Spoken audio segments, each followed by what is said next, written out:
The Cotton Bowl. For 3 generations, it has symbolized the best in college football. 60 years ago, a Texas oilman named J. Curtis Sanford turned a dream and $16,000 into a showplace for college football. Since then, Cotton Bowl rosters have read like a college football Hall of Fame. Heisman Trophy winners Doak Walker and Doug Flutie. All-Americas Jim Brown and Roger Staubach. Legendary coaches Darrell Royal, Paul Bear Bryant, and many more. A veritable roll call of the all-time greats. And it has summoned stars once again. Oregon and Colorado players want their place in Cotton Bowl history. Colorado's quarterback, John Hessler, wants to match the feats of Joe Montana in 1979. Oregon's Ricky Whittle would love to have a running day like Dickie Megal of Rice in 1954. The Buffalo's Ray Caruth dreams of a big touchdown catch like Ernie Davis in 1960. Ducks linebacker Jeremy Asher wishes for a dominant game like Chris Spielman's in '87. Coaches Rick Neuheisel and Mike Bellotti, well, they just want to raise the Cotton Bowl trophy in victory. It's the past and the present. 60 years and 60 minutes. It's the Cotton Bowl, and it's next.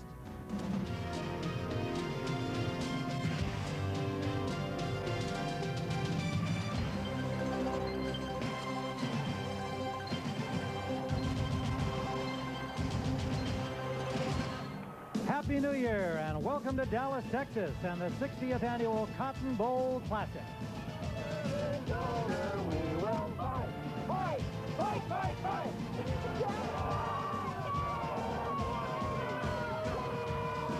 From the Pac-10, the Oregon Ducks, and from the Big 8, the Colorado Buffaloes. Hi, everybody. I'm Tim Ryan here at Cotton Bowl Stadium on the grounds of the Texas State Fair. And for the first time ever, there is no representative from the now-defunct Southwest Conference. But thousands of football fans have traveled here from the ancient forests of the Pacific Northwest and the snow-capped Rocky Mountains to watch a compelling matchup between the number 7-ranked Colorado Buffaloes and the number 12-ranked Oregon Ducks. The last time the Colorado Buffaloes were here was back in 1938, and their star player was a man named Byron Whizzer White. The last appearance for Oregon was in 1949. They were led by quarterback star Norm Van Brocklin. And for more on today's stars and a rather bad change in the weather, let's go down to the field. Our colleague, the former Oklahoma Sooners quarterback star, Steve Davis. Steve? Thank you, Tim, very much, and Happy New Year, everyone. All week long, the game has been talked about in terms of respect. For the University of Oregon, they're going to gain respect by consistency. 5 out of the last 7 years, they've been in bowl games. Last year, the Rose Bowl. This year, another January 1 bowl. They will earn respect out of consistency today. Part of the problem is their defense. Their defense has a big challenge. Jeremy Asher, their starting linebacker, has a big job today, flanked by 2 outstanding cornerbacks in Alex Molden and Kenny Wheaton. It's the job to take on this Colorado's explosive offense. They'll earn respect if they stop Colorado. For the University of Colorado, their shoulders are much taller this year because of a young man by the name of John Hessler, their quarterback. He was not supposed to be the starting quarterback. He was the second-team quarterback. All he did was throw for 2,100 yards and 20 touchdowns. He has 3 outstanding receivers. For Colorado, the next mountain for them to climb is to be consistent in their conference. Today is a big hurdle. The weather, not much fun today. It's perfect for Ducks and Buffaloes because it's rainy and cold. It's going to be a lot of fun today. My broadcast partner is Bill McAtee. Bill?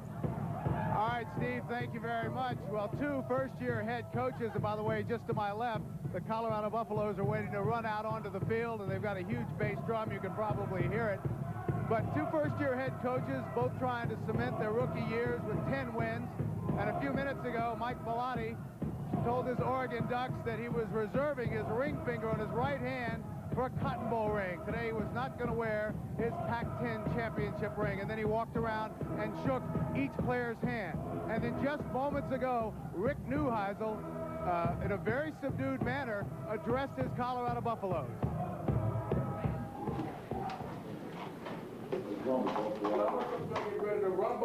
Let's rumble, Buffalo. Let's rumble, Buffalo. Well, both men know that this wet weather is like playing Russian roulette with turnovers. The only question is when and at what price. Back up to you, Timmy. All right, Bill, gloomy skies here in Dallas, but they will not dampen the excitement of the players or the fans here at the 60th annual Cotton Bowl Classic. We'll be right back.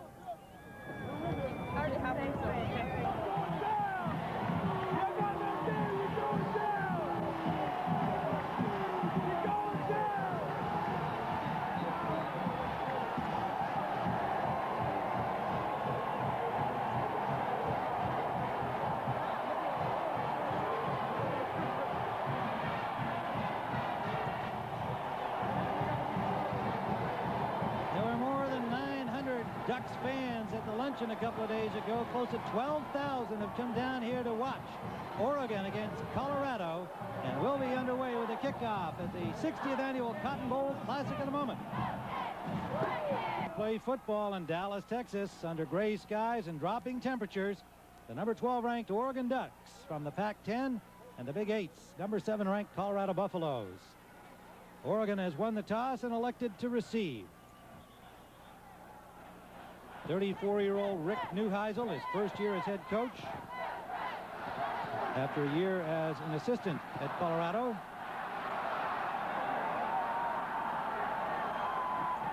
And the Ducks of Oregon led by another first-year coach, 45-year-old Mike Bellotti, following the very successful Rich Brooks, who led the Ducks to the Rose Bowl a year ago and is now in the National Football League with the Rams.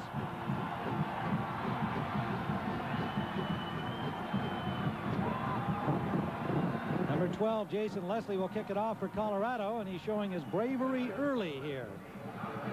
And about 35 degrees of temperature here in the Cotton Bowl. He will kick it off barefooted.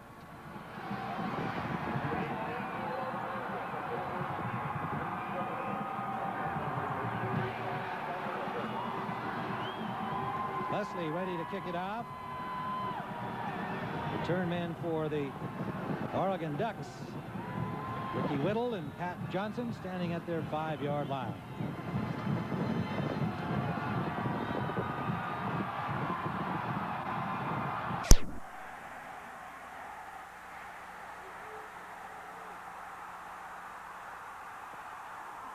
To the 24-yard line on the opening play, Donnell Leomiti was able to pull him down. Ricky Whittle nearly went the distance, 63 yards. So much of what Oregon has done all year has relied on Ricky Whittle. He has been an all-purpose back for the University of Oregon. Here he gets a perfect gap right in the middle and breaks outside. The barefooted kicker can't make the play, and now it's a foot race between Donnell Leomiti, number 3, pulling down Ricky Whittle. Great run, great start for Oregon. 63 yards. And they'll have a first down at the 26-yard line of Colorado to open the game. Aaron Jelkson, Whittle the running back. Kevin Parker getting the start for Whittle. And his option pass is incomplete, intended for Johnson. Kenny Wilkins got a hand on it. So the Ducks come out firing. Kevin Parker, the freshman from Oakland, California. And a look at the starting lineups for the Ducks. The quarterback is Tony Graziani, having an outstanding year in the Pac-10. Paul Wiggins, Eric Reed, Mark Gregg, Tasi Malapai, and David Weber getting the start at right tackle. Aaron Jelkson, Whittle in the backfield. Josh Wilcox, the tight end. Pat Johnson starting for Kristen McLemore, but McLemore will be featured here today. Pass is complete to Parker. Parker gets down to the 15-yard line. Kevin Parker. And the first down for the Ducks at the 15. Defensively for the Buffaloes. Across the front, Greg Jones, Darrell Price, Kerry Hicks, and Nick Ziegler. Matt Russell and Ron Merkerson as they start in their nickel package. They will be the 2 linebackers. T.J. Cunningham and Kenny Wilkins on the corners. Rozgan Leomiti the safeties, and Marcus Washington is the nickelback. First down, Oregon, just outside the 15. Whittle inside. for about 4.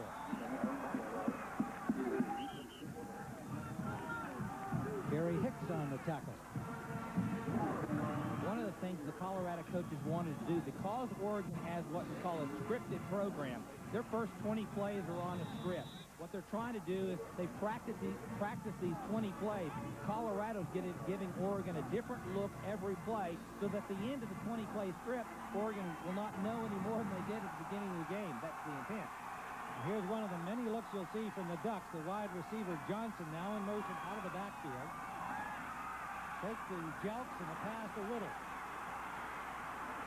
Whittle is hauled down by Steve Rosgow, but not before he got close to the 8-yard line. Oregon threatening on their first series after the 63-yard kickoff return by Whittle. Mike Bellotti, their head coach, done an outstanding job this year. A lot of pressure on him after the Rose Bowl appearance a year ago under Rich Brooks. In his first year, having to try and come back and defend the Pac-10 title.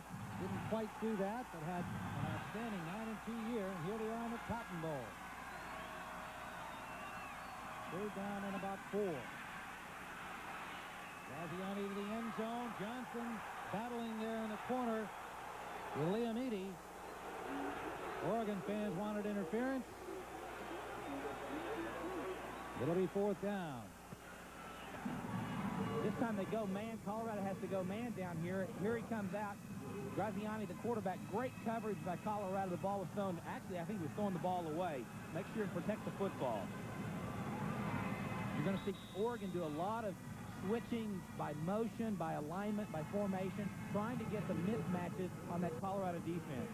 Joshua Smith in for the field goal try. It's being placed just outside the 15-yard line. He's a freshman walk-on from Colorado Springs, Colorado. 25-yard attempt, and it's good. And so the Oregon Ducks in their opening series take the lead against the favored Colorado Buffaloes, 3-0. So the Ducks of Oregon have taken a 3-0 lead on the opening series, using up 2:07 on the clock after a 63-yard kickoff return by Ricky Whittle. Joshua Smith with a 25-yard field goal. Brewer kicking off for the Ducks, taken by Herschel Troutman after the 30-yard line, and Colorado has their first offensive opportunity. Rick Neuheisel sends in John Hessler, the quarterback. What an outstanding year he has had after Troy Detmer went down in the 4th game of the season. Offensively up front, Andrew Welch, Heath Irwin, an All-American, Brian Stoltenberg, another All-America, Chris Nioli, and Melvin Thomas. Troutman will start in the backfield. The tight end is Matt Lepsis, and an outstanding wide receiver core, Ray Caruth, James Kidd, and Phil Savoy.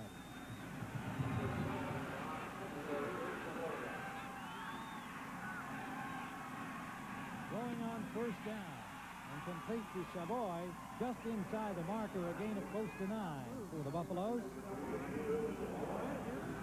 Defensively for the Ducks in a 3-4 alignment, the linebackers Jensen, Rule, Asher, and Derek Barnes. And the defensive backs, Molden and Wheaton on the corners, they are outstanding. Isaac Walker, the free safety, Brian Collins at strong. Second less than a yard. Colorado. Troutman has the first down for the Buffaloes over the 40-yard line of Colorado.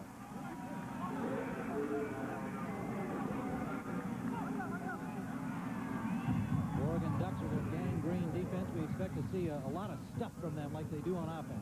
Well, they do like to mix it up. They want to give you a lot of different looks in front. They want to create mismatches when they play defense. They also want to put John Hessler in a position to make him uncomfortable.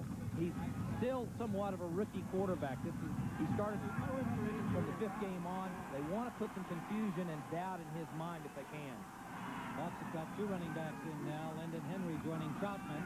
Play action fake, and the pass blocked at the line of scrimmage. It'll be incomplete.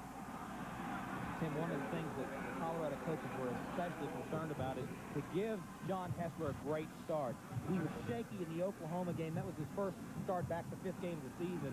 But if they can really confuse him, make him second-guess himself, and make him maybe make some throws he's not comfortable with. They want to give him easy throws every time early on to get his confidence pumped up.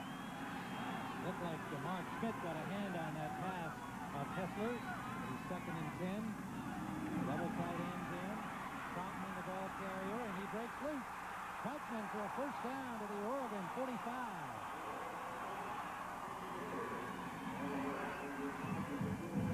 Lamont Woods made the tackle. 14-yard pickup. Herschel Troutman has been the starting guy in that backfield because he is a great blocker, but he also, because of his size at 5'7", people miss him. And when they do hit him, they bounce off of him because he is tightly wired. He is very muscular in that 5'7" frame. 826 yards rushing on the season. The sophomore from Naples, Florida. 2 wide receivers in now. Hessler with time, and it's intercepted. What a catch by Rick Rule, the linebacker, number 48. Oregon with a first turnover and a first down at their 44.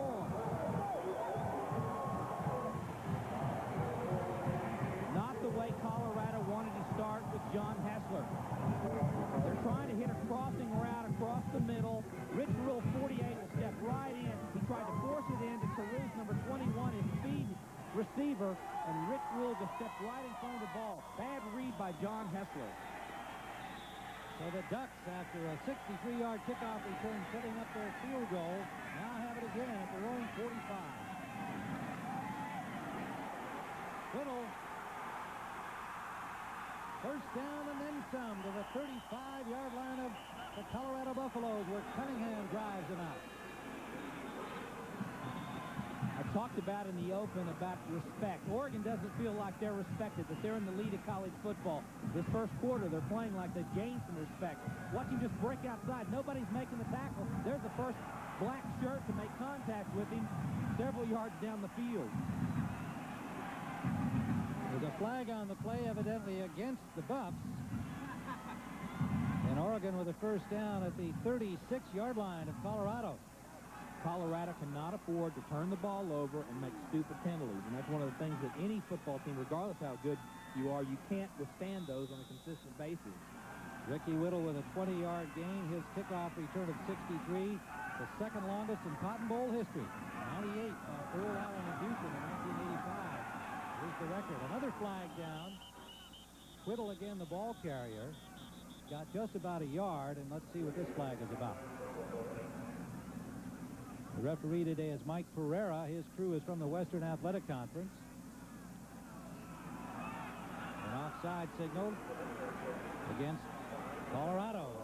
Upset Rick Neuheisel. Doesn't like the way things are going early here for his favored Buffaloes.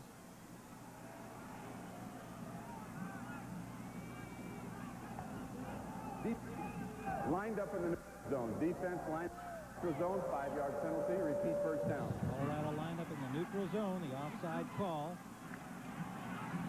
First down and 5 inside the 31. 3-0 Oregon lead. Opening quarter of play here under cloudy skies in Dallas, Texas at the Cotton Bowl. Tight end breaks the fence in motion. Graziani off the Whittle. Whittle gets 2 good blocks and has a first down to the 25-yard line. Mike Phillips made the stop, the linebacker number 91. Watch the center and the right guard pull on the screen. It's a delayed screen. Great job there. The guard and the center pull out front, make good blocks, and then Ricky Whittle weaves his way back inside against the grain for the good gain. Kasi Malapei, Mark Gregg leading that blocking, and a first down, Oregon at the 25-yard line.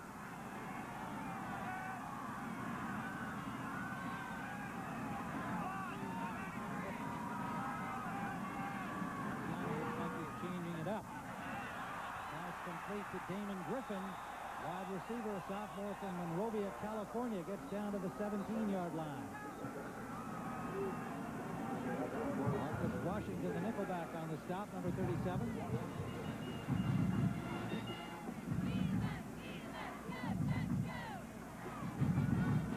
Here's Oregon, what they've done. 9 and 6-2, the best overall record in the Pac-10, their second appearance. And there is talk a lot about respect. They win this ball game today, they will have gained respect. They've gained a lot of respect. They've come a long way in a short period of time. On second down, it's Whittle again. Inside. Bobbled the ball, but managed to hang on to it. Got close to the first down marker. Let's see where they make the spot.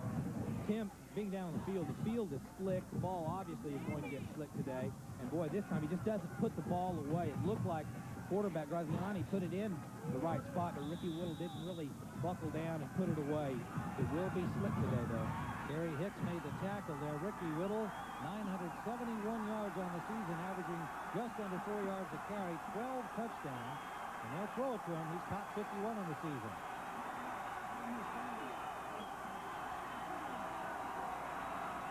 Blake Spencer at tight end. Play action again. Graziani nearly caught. Just gets it away, and it's incomplete. Cameron Ricketts and Josh Wilcox both arrived trying to make the grab there. Neither came up with it at the goal line. One of the reasons Oregon has not been sacked is because of Graziani in terms of his ability to scramble. He's got good feet, mobility. He gets away, gives his receivers more time to find an open area. He's running out of field, and there are two receivers right there, as you said, Wilcox and Ricketts. Looked like Ricketts was the intended receiver. They'll try for another field goal from 33 yards away. Joshua Smith, the freshman, hit his first one from 25. Now from the hash mark, he hits again. And the Ducks with a 6-0 lead from 33 yards out. Joshua Smith gives the Oregon Ducks a 6-0 lead. 8:33 to go in the first quarter. The most bizarre play occurred during the 1954 Rice-Alabama game. Rice's Dickie Magel sprints for the end zone, but he's foiled by Alabama's Tommy Lewis, who comes off the bench, runs onto the field, and tackles the halfback. The ref says Magel gets a 95-yard touchdown, even though he never made it to the end zone.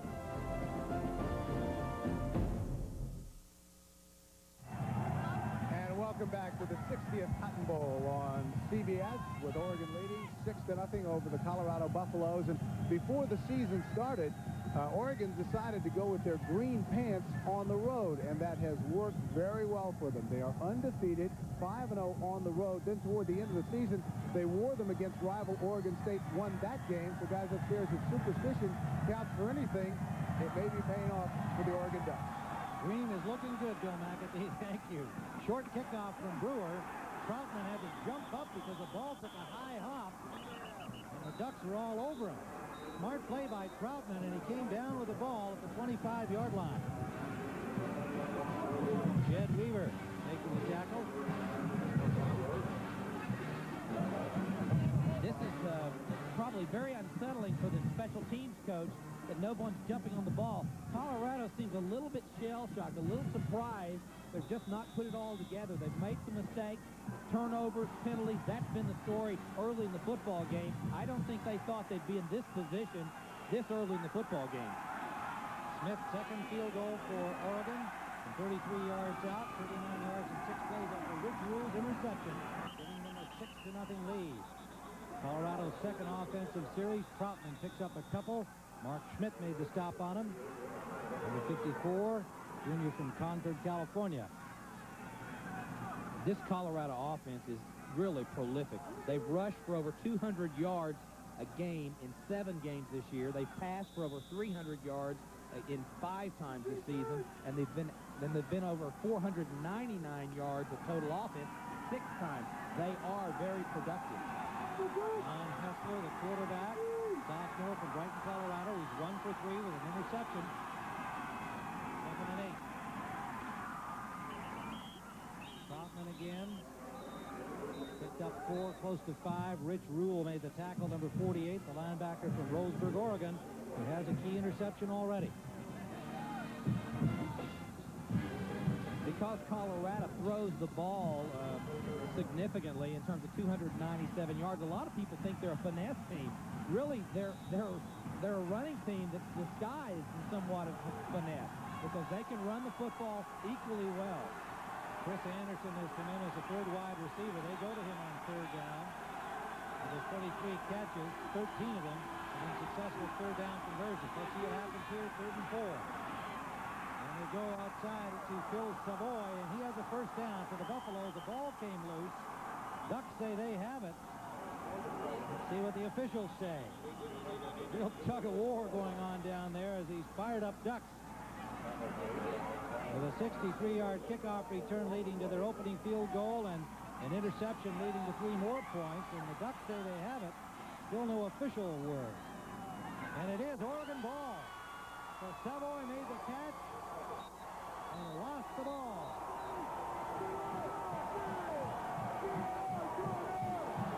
Colorado was trying to again protect John Hessler, give him confidence early in the football game. 3 receivers to the right side. Phil Savoy, number 80, will come back in a very safe pattern to run. What happens here? He just gets a great stick by Jeremy Asher, number 44. The ball comes loose. Another turnover, another mistake, another opportunity for Oregon. Asher, the All-American. Wheaton had him low, and Asher popped him high. First down, Oregon inside the 40. Ricky Whittle running. Whoa, what a hit on him. Marcus Washington, number 37, a freshman from Colorado Springs, really put a lick on Whittle. Number 37, Marcus Washington, is their nickel back, the 5th back. They're playing with 5 defensive backs against Oregon. Boy, he does a great job. He's a redshirt freshman, the 3rd corner. He's a former free safety. Youthful, skilled, and tenacious. Also adds a very much of a hitter. Tremendous shot there. Colorado needs a wake-up call. I think maybe they've had more wake-up calls than they want so far here in this game. They're trailing 6-0. Injured player being taken off the field, one another football. Looks like Darrell Price getting a little assistance, and the officials asking for a new football. It is going to be a little greasy and slick out there. Steve Davis, you told us you were down there on the field. It's getting colder, and the grass already a little slick. That's right, and it's also mowed very short, so it's a very tight. Tried to be a fast track if it were dry, but it makes it a little slick. 2nd down and 7 for Oregon, and Graziani hit behind the line.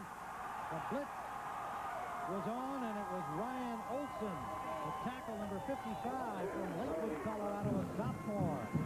With a lot handed out to Graziani. Colorado wanted to challenge the inside guard and center of Oregon and see what kind of players they really are. That time Ryan Olson just went right through the hole. No one touched him and made the play. They want to find out how physical those inside people, they feel like with Olson and Hicks, they've got good speed and size that they can outman the inside of Oregon. That makes it 3rd down and 14 now for the Ducks. Tight end Wilcox in motion. Graziani rolls a little left and back the other way, and it's going to be picked out. Steve Rosgott. And Rosgott all the way out to the 42-yard line of the Buffaloes.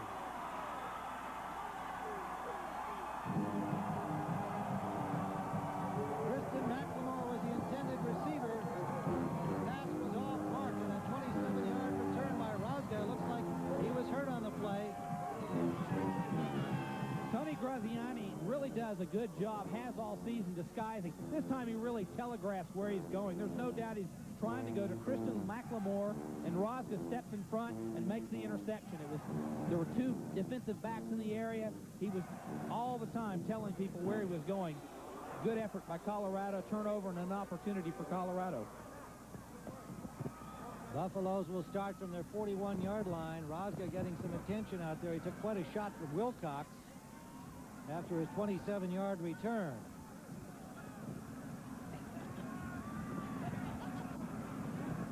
Let's see if we can see how the injury might have occurred. Josh Wilcox, the tight end, is a fierce competitor on offense. He's also physical when he has to play defense. Did a great job. And Blake Spence got there as well, so 2 big guys on Rosgott.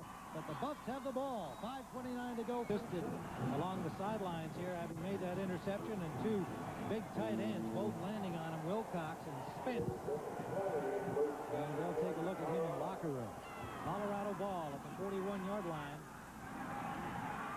Hessler being pursued and is dropped for a loss. Mark Schmidt with a sack. Schmidt, the junior from Concord, California. First sack of the afternoon and a loss of about 3 yards. Let's go down to Bill McAdie to find out about Rosga. All right, Tim, thank you very much. They just took Steve Rosga, as you saw, to the dressing room for x-rays, and the trainer told me it was a complete separation of the left wrist, so it's doubtful that Rosga will be back this afternoon. That's a bad loss for the Buffs, the junior from Roseville, Minnesota. They're tough guys in the secondary. On second down and 12,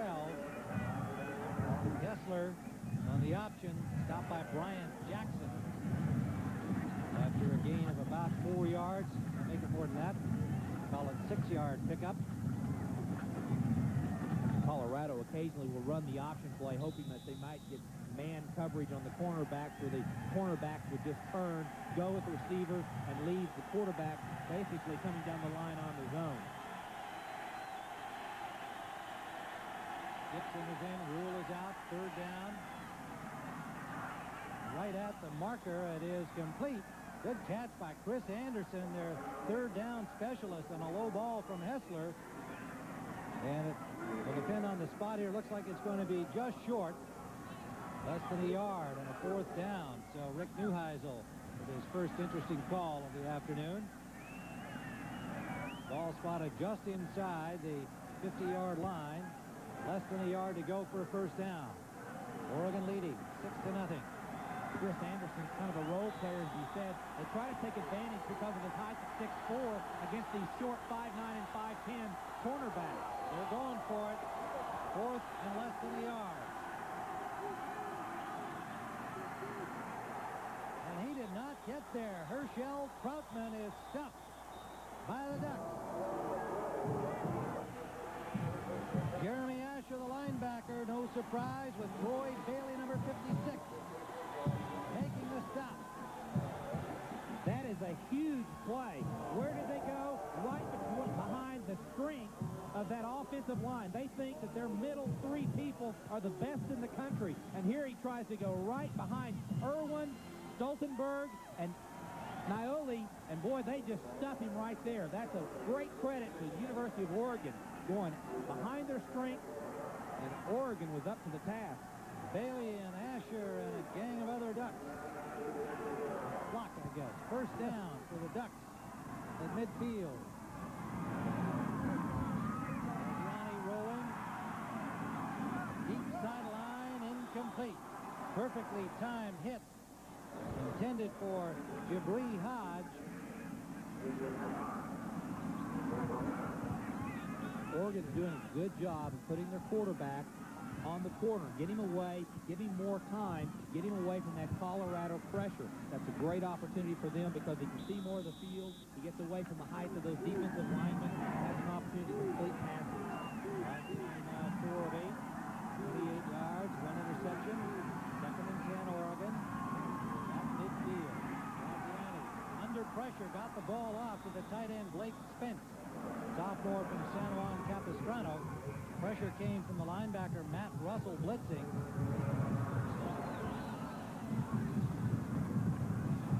Marcus Washington, the nickel back, is going to put the hard pressure. Oh, no, I'm sorry. Who was that? 16. Matt Russell. Yeah, Matt Russell. I'm sorry. The inside linebacker put the pressure on. There at the end is Marcus Washington.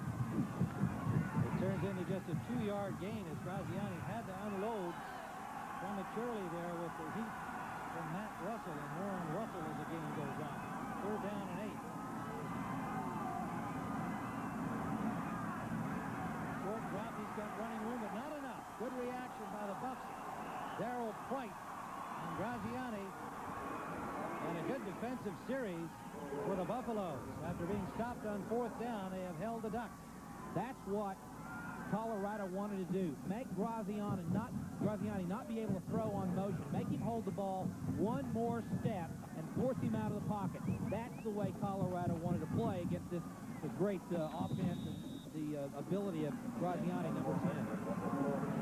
Josh Bidwell comes in to punt for the Ducks. Bidwell, that was his 36th 12-yard line. The Buffaloes of Colorado. Bidwell's punt gets up to 7 and into the end zone for a touchdown. 48-yard punt for Bidwell. And with 1:33 left in the first quarter, Oregon 6, Buffaloes of Colorado. First down at their own 20 following the touchback. Double tight ends, Matt Lepsis and Timothy McCarty. This series is still 6-0 for the Oregon Ducks. Lyndon Henry. Henry takes it wide and has a first down. Forced out by Derek Barnes, not before he got about 11. Lyndon Henry, the sophomore from Port Arthur, Texas, 463 yards on the season.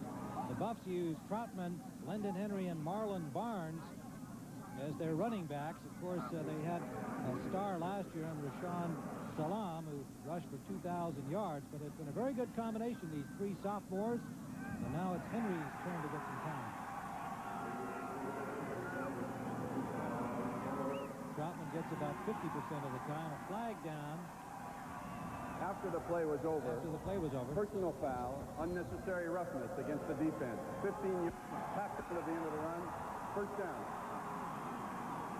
Let's see if we can watch the penalty out. Molden, number 1. There he is. A little, I would say, that is a hold. Actually, that would be 2 points. Yeah, that's WWF stuff. Absolutely. Good takedown by Molden, but they caught him. Caruth wasn't even involved in the play. First down after a 15-yard penalty up at the 45-yard line. Deep to the 10-yard line intended for Caruth. And Hessler took quite a lick. A pair of Ducks hit him. Molden had the coverage. And Hessler just got it away. That play tells you something, though. Ray Caruth is extremely fast at 4'3". There's the pressure on the quarterback, Hessler, but he was up against the best defensive back, cornerback, an All-American, and Alex Molden. He was step for step. So whether or not you're going to see the matchup of the receivers outrun these DBs, they were just matched up perfectly. Mark Schmidt and Derek Barnes had the pressure on Hessler at the 2nd and 10 at the 45-yard line of Colorado. And again the heat. And he is dropped by Collins. The strong safety blitzing from the corner. Number 2, the senior from Los Angeles.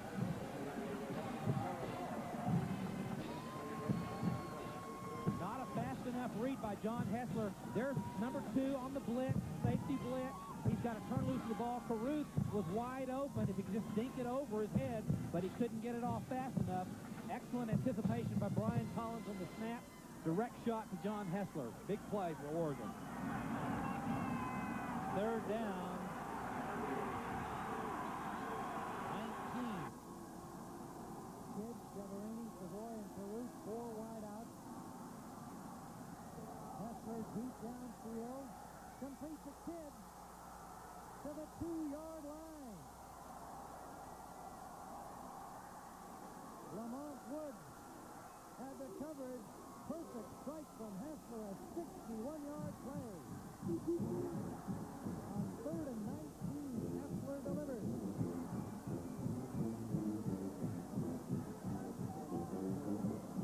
You'll see the blitz inside. There's 2 safeties coming inside now. It's man on man, and he's one-on-one on Lamont Woods, number 11, and he just outruns and goes right by him. James Kidd, exceptional speed. He's the 2nd fastest behind Caruth. Runs about a 4-4. Perfect matchup. Great comeback by John Hessler to make the play. The Buffaloes on the doorstep here. Henry stopped inside the 1. Lyndon Henry. 2nd and goal from the 1-yard line. Tim, because of Oregon's style, they will make sometimes mistakes, put themselves in a bad situation on blitzes, just like them. Well, that's the end of the first quarter. With the score, Oregon 6, Colorado nothing. CBS Sports coverage of the Cotton Bowl Classic continues after this message and a word from your local station. James Kidd to set up this touchdown that he takes for himself. Counter auction play on the goal line, a great play. Nobody picks up the quarterback. 56, Troy Bailey's got to turn back on him. He was slow playing. John Hessler, the perfect call, jumps inside. Anytime you see shoulders going away, you turn inside. Perfect execution by John Hessler. Neil Voski Foster-Etienne will attempt a point after. And it is good. So the Buffaloes have taken the lead over the Ducks. 7-6 as we begin the second quarter. John Hessler getting a little work on his right ankle, it appears.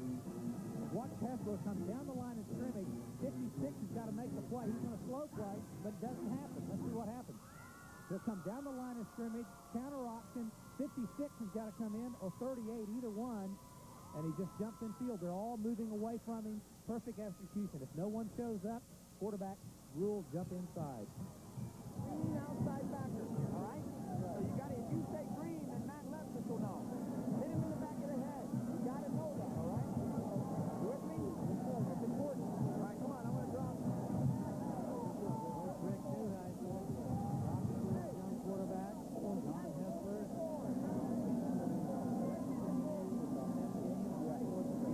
Troy Detmer, the starter, was hurt. He's gone the rest of the way. Brighton, Colorado. And comes up big with a 62-yard pass to James Kidd, and then a touchdown on the option play. 7-6, Colorado lead. Just underway in the second period here in Dallas, Texas at the Cotton Bowl. Jason Leslie, there's the kicker. From Kenneth Mark. Johnson from the 9-yard line of Oregon. Johnson out to the 23, met by a swarm of Buffaloes.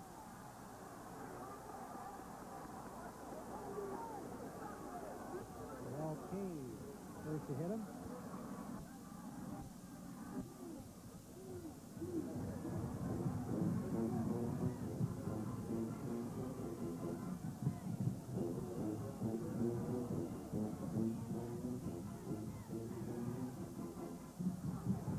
First 4 possessions for the Ducks. Field goal after that kickoff return by Ricky Whittle to open the game. And then following the turnover, a second field goal by Smith. So their first 6 points, but Colorado leads by 1. Ricky Whittle picks up 3, and Donnell Liamidi on the stop for Colorado. Second and 7.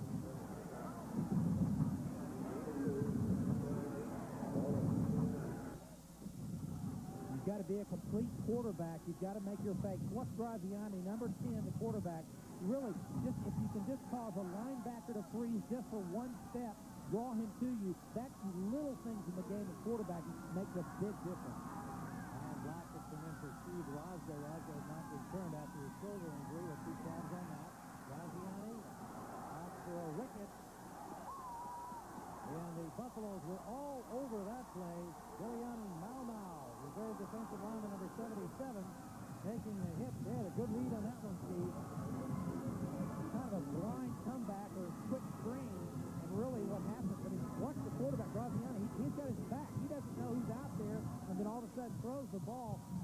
Wonderful job by Marcus Washington, the nickel back, to make the play and not to allow any gain at all. Now a sophomore from Honolulu, and they project him as a starter next season as a junior on this defensive front. Third down and 10. Straight drop this time by Graziani. Gets good protection. Each sideline from McLemore. Diving grab it out of bounds. Great effort by Christian McLemore, but Graziani stretched him out to the field of play. Christian McLemore is really their hottest receiver. He's just had an outstanding year. Watch him lay himself completely out.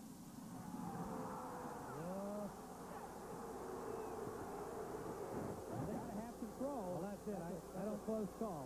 Yeah, hard to tell for sure, but I don't believe that he has control of the football. That first replay would indicate. And of course, the officials are standing on the sidelines. Al Borges, the offensive coordinator, clearly disagreeing with his striped shirt. Oregon will have to punt. Bidwell standing at his 12. From the 16. Bearcat signal. Taken by Elton Davis at the 34-yard line of the Colorado Buffaloes. A 40-yard punt. 13-14 remains in the first half. Colorado 7, Oregon 6.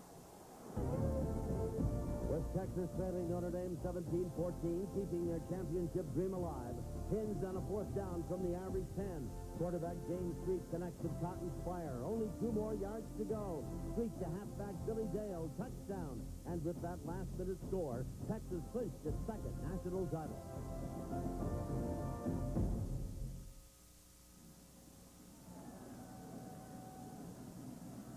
Welcome back to Dallas, Texas, where Colorado leads Oregon 7-6. And of course, Rick Neuheisel likes to do things a little bit differently. 2 weeks ago, he canceled practice and took 50 of his players on a ski trip. Most had never been on skis before. They didn't know how to stop. Some even ended up in the parking lot, but everyone had a great time.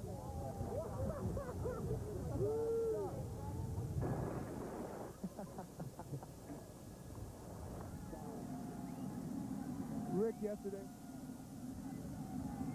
Rick Neuheisel, kind of a different philosophy, I'd say, Bill and Steve, compared to most coaches, even the other young coaches. I can't imagine too many guys risking the injury of somebody out there on skis for the first time, Steve. Yeah, but the benefit, I think, far outweigh the risk because of what it means in terms of team, camaraderie, and the relationships that really makes a great football team. And they had no injuries and a great time.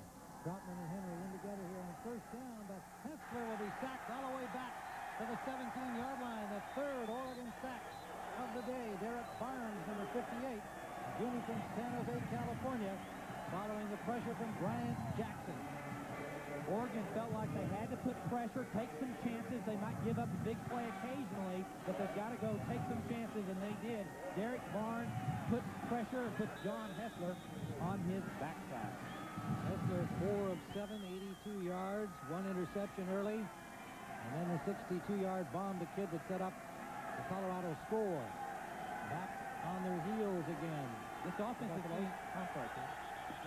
team's done a great job protecting the quarterback, but prior to that particular play, they'd only given up 20 sacks out of 386 passing plays. Well, the Ducks had 6 defensive backs on the field in their dime package, and Hessler takes a timeout to talk it over with Rick Neuheisel. 12:30 to go, first half. The Buffaloes by... And no, it's not a mirage. The national championship game really is only 1 day away. Hi again, everybody. I'm Pat O'Brien. We'll get back to the Cotton Bowl in a moment, but a reminder, coming up at the half, Boomer Esiason and I will update you on all the bowl news. We'll take a look at the inspirational story of Florida Gators nickelbacker Ben Hanks, and we've got a New Year's treat, college football's Plays of the Year. Let's now send you back to the Cotton Bowl and the Ryan Express. See you at halftime. Thanks, Pat. Looks like sunshine there in Tempe. We've still got cloudy skies. But nothing falling from those clouds so far. After some rain overnight, chilly temperatures here in Dallas. Hessler with a lot of time after the long sack completes it to Caruth up to the 30-yard line. And that will still leave them a third down and about 12. Isaac Walker, the safety, number 29 on the tackle, catching the speedy Ray Caruth, a junior from Sacramento, California. 53 catches on the year for more than 1,000 yards for Caruth. Dangerous receiver, as are all of the Colorado wideouts. And one of the rare exceptions, a receiver that likes to do the crossing route. Tough guy, can hang on to the ball, take a hit. Brandon Henry is the running back. Savoy in motion behind the ball. Tough fake. Screen out to Henry, and the Ducks all over it. Kenny Wheaton is there. And the linebacker, Derek Barnes, number 58.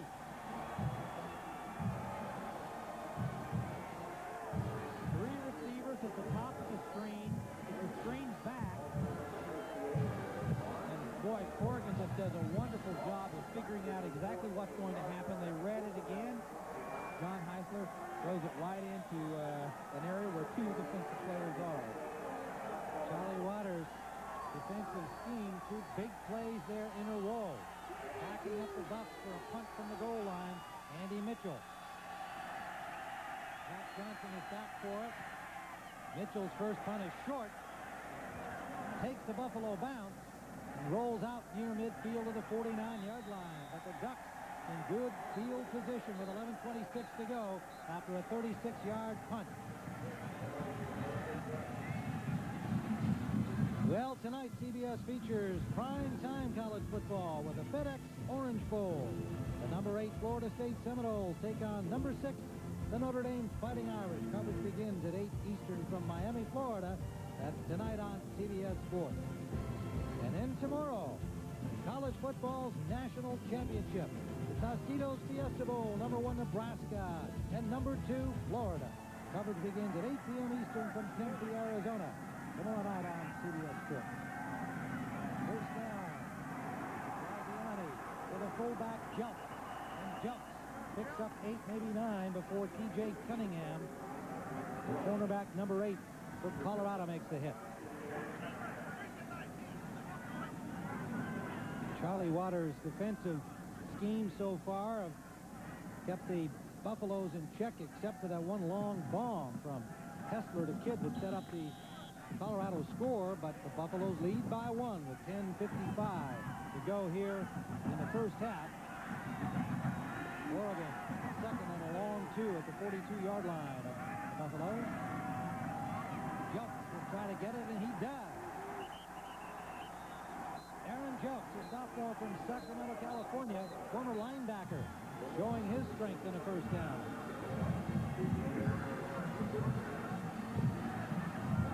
Aaron Jelks is 253 pounds.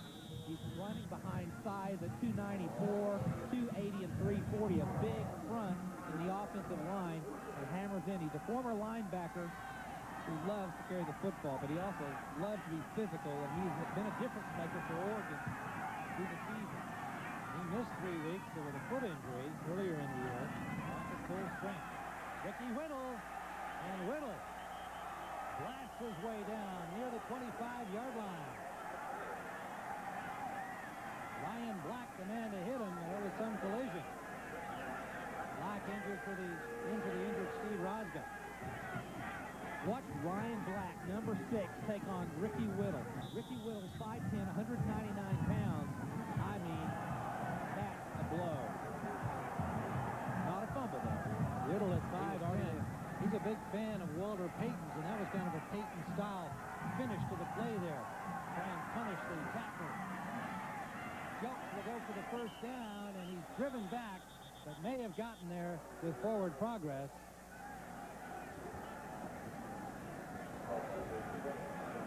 Alan Wilbin put the stop on him.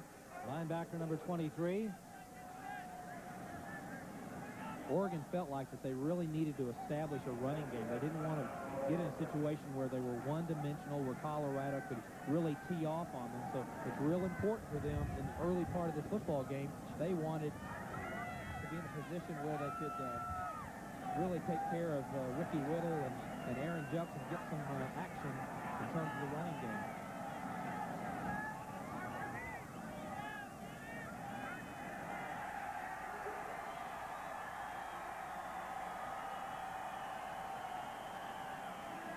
Measurement for the first down.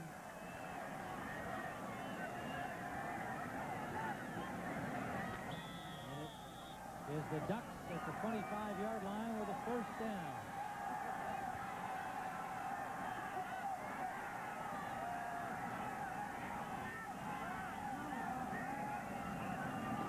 And set back, and the option, Graziani has good blocking, cuts it upfield and picks up close to 7 yards. Inside the 20-yard line of Colorado. 9 minutes to go in the first half, and the Ducks driving.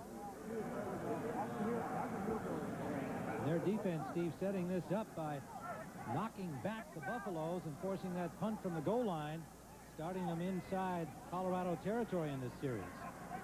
There again, you saw the option play, and so many times when you're a team that throws the ball a lot, a finesse team, you might find the quarterback coming down the line on option play, and no one's got quarterback responsibility, or they're trying to play pass protection. That's what made the game that time for Graziani.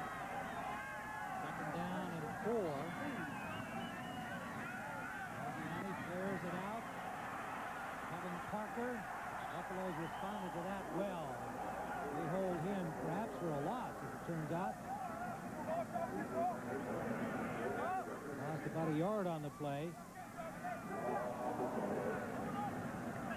Colorado really does a great job. Graziani doesn't do as well a job of masking what he's trying to accomplish and who he's trying to throw the ball to. That time, Kevin Parker is trying to fight for a little bit of yardage, which he couldn't find. It is a loss of about a yard and a half on the play. Inside the 20-yard line, they've had success. 49 possessions. They've been able to be productive. They've got a 3rd and 7 now. Up the middle, it's complete. Wilcox, the tight end, Josh Wilcox. He may have a Ducks first down. Good job by the quarterback to look off the defensive back away. Josh Wilcox is a tough guy. He is really a free spirit of this football team, loves the game, and has been quite a character. Josh Wilcox, a junior from Junction City, Oregon. Kind of about 600, he tells us. Thrilled to be a Duck. First down, Oregon, at the 15-yard line, inside the 15, and Ricky Whittle works his way down to the 12, maybe the 11 with the spot. Good mix of plays here. Run and pass for Oregon. Mike Phillips made the tackle, number 91.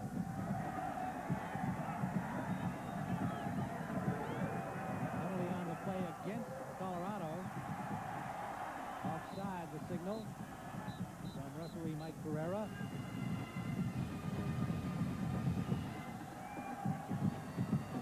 And they'll march it off inside the 10. In the neutral zone at the snap. Replay, first down. The 9-yard line. 1st and 5. Jelks comes back into the lineup. Blake Spence, the second tight end, goes out. Rick Neuheisel looking on with some concern here as Ducks are driving. He's trapped in the backfield. McLemore in motion.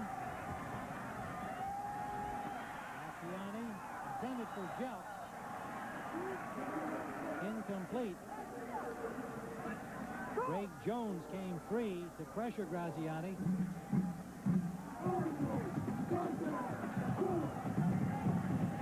Greg Jones, a junior from Denver, Colorado. Their best pass rushing down lineman.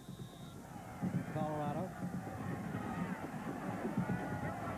Also has a 40-inch vertical leap. He's batted a few balls away this season.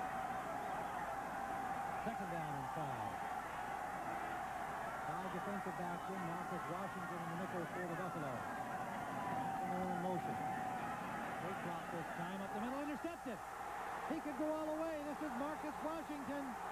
Nobody will catch him. Touchdown. 95 yards for Marcus Washington.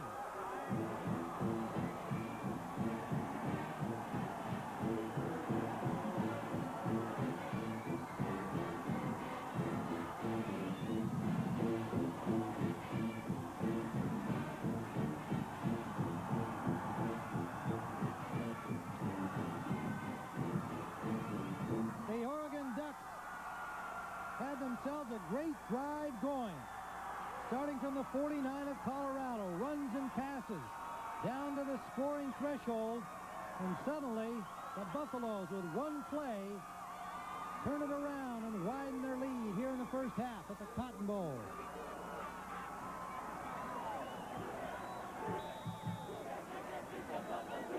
Longest return in Cotton Bowl history of an interception.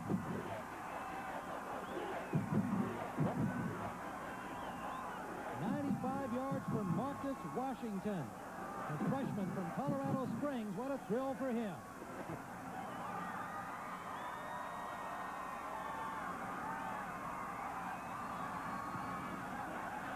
Oskarichian with a point after, and he misses.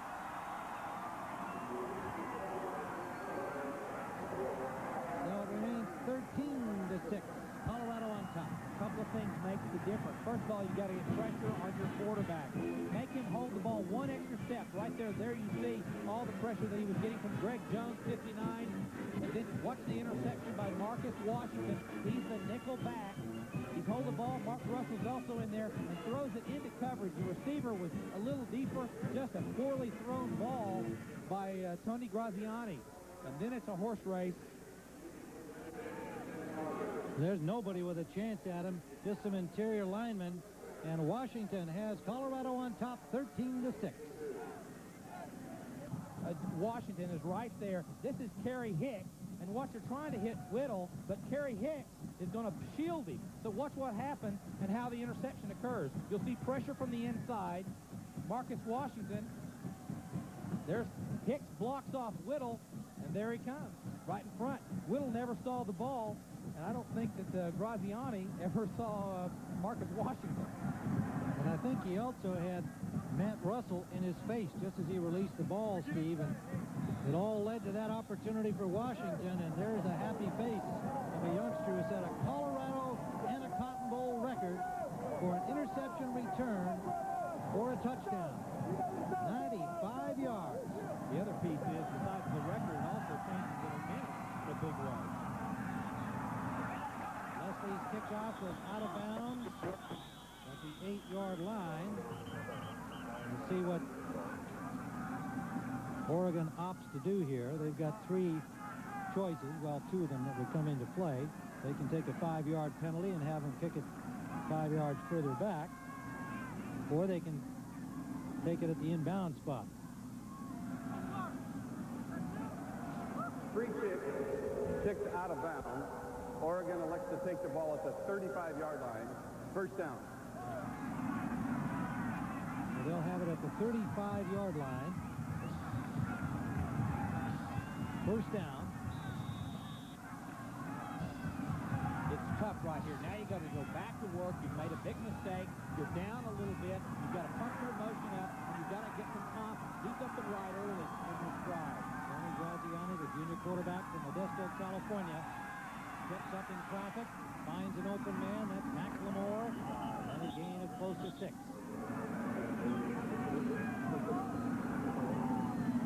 Graziani now 10 of 17 passing. Perfect illustration of Tony Graziani in terms of his ability. He has a wonderful sense about where the pocket is. That time you saw him step up away from all the pressure and was able to find the open man, Christian McLemore. And that kind of sensitivity is an innate sense that some quarterbacks have and some don't. And he obviously was able to pull it off. Get away from the pressure. 2nd down and 4. Whittle in motion. Give to the fullback, Jelks. Jelks pulls his way for a first down. What an effort. Dragging 2 or 3 Buffaloes with him. Aaron Jelks, there's a flag on the play, however. After he got to the 46-yard line, we'll wait and see which way the call goes. And it's against Colorado. Offside.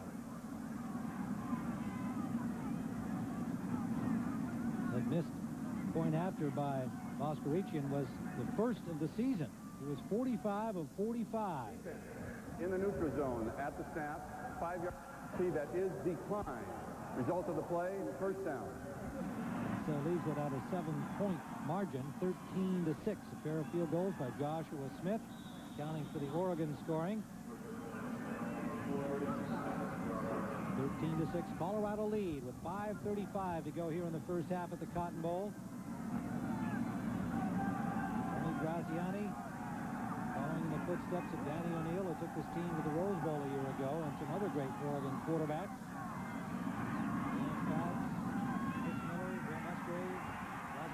Pressure and runs it out of there. They'll have a first down and forced out at the 38-yard line by Nick Ziegler. So once again, Oregon and Colorado territory. 15-yard run by Graziani. He really does a wonderful job. His ability to avoid sacks has gotten Oregon out of bad plays many a time during the 1995 season. Here he jumps inside. He's not afraid to run the football. He's run it in high school. He's durable. He's a little skinny, but he's a tough runner and extremely capable of putting the ball under his arm, taking it upfield. 6'3", 180-pounder from Modesto. Shifting again. Now Borges is Oregon offense. Give it to Whittle. Whittle's got good blocking. Whittle keeps slips and falls at the 25-yard line. A brilliant piece of open field running by Ricky Whittle. Kenny Wilkins finally able to trip him up. Ricky Whittle has carried this running attack for Oregon all season long. He's an extra effort player. Watch him. He will get contact, and what's the yards? There's one foot.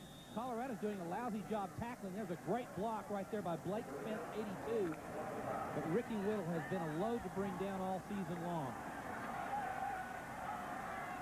7 carries, 49 yards for Ricky Whittle. 971 yards on the season coming into the Cotton Bowl. First down, Oregon. Play action. Graziani is hit, just got the ball off. It'll be an incomplete pass. Whittle, the only man in the area, an offensive lineman had to let it go flying by him. Willie Wright and Greg Jones had the pressure that time for Colorado. I said earlier that one of the things that Colorado, A.J. Kristoff, their defensive coordinator, wanted to do is make the quarterback hold the ball one more step, one more second. That's exactly what happened. He got pressure and made a bad throw. 2nd and 10. Oregon trailing 13-6, 4:39 to go in the first half. Whittle again. Matt Russell is there to drop him, holding him to no gain. The linebacker, number 16, the junior from Fairview Heights, Illinois. This guy's been primed for this game since, I think, last year about this time. And this good look here, despite the smile, you see that nose a little bent out of shape. And he got a shot from one of his own teammates in practice this week here in Dallas. Rick Soden gave him a shot. And afterwards, Russell said, we went out to Wendy's and had a hamburger together. Intense practice showing the Buffaloes are ready. 3rd and 11. And McLemore was wide open. Graziani instead went out the other direction to Jabri Hodge, and he had triple coverage on him. A wide open Kristen McLemore was headed to the end zone. Had the ball gone that way, Steve? Absolutely. What he had exactly what he wanted. He had a blitz from the inside. Christian McLemore ran the inside, ran the post route. Wallace was on the outside route. He just missed the read and threw the ball to the wrong receiver, but McLemore was wide open across the middle. So on 4th down, the Ducks will try another field goal. Joshua Smith, 44-yard attempt, is long this year, 42 yards. And that is no good. Wide to the right. So the Ducks come up empty on that drive. A missed opportunity for Oregon with 3:48 to go here in the first half. Colorado on top. 13-6. Joshua Smith hit 2 field goals back in the first quarter. But missing from 44 yards. Colorado takes over the 27-yard line. Marlon Barnes now in at running back, his first appearance for the Buffaloes. We commented that they use all 3 of their sophomore running backs, and now it's Marlon Barnes' turn. His first carry, a gain of maybe 2. Brian Collins, the safety, made the hit. We talked about the interchangeability of these 3 running backs, Herschel Troutman, Lyndon Henry, and Marlon Barnes. And the difference has been Herschel Troutman's ability to be a good blocker. He just has that edge in terms of his blocking ability. But Barnes and Henry both are excellent runners and great players in this system. Mark at no gain on the play. Reminder of Steve Davis, Bill McAtee, live from Dallas, Texas in the Cotton Bowl Classic. 13-6, Colorado lead.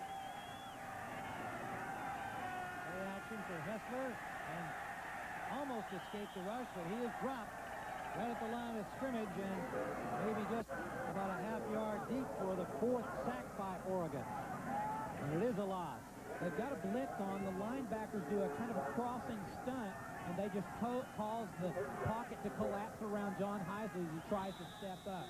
Great execution and anticipation by this Oregon defense. They like to move around, give you different looks, different stunts, different formations, try to get you confused and make a mistake. 3rd and 11 for Hessler and company. Oregon showed blitz.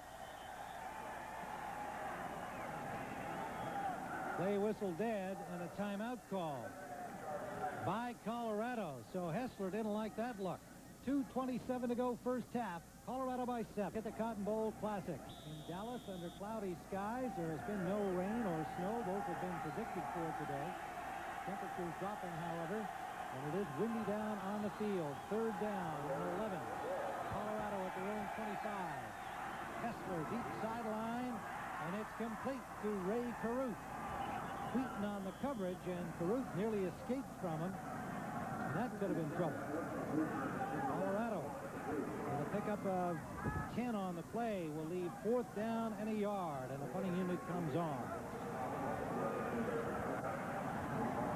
Well, apart from that big turnover, Steve, Colorado really has not been able to move the ball, and frankly, I thought their big, fast offensive line might prove to be too much for the Ducks defense, but Charlie Waters, defensive coordinator for Oregon, has had his schemes ready, and the kids are executing. Yeah, they kept them off balance with the stunts and the different formations on defense, and they've kind of neutralized the strength of that middle of their offensive line where they thought all their power and ability.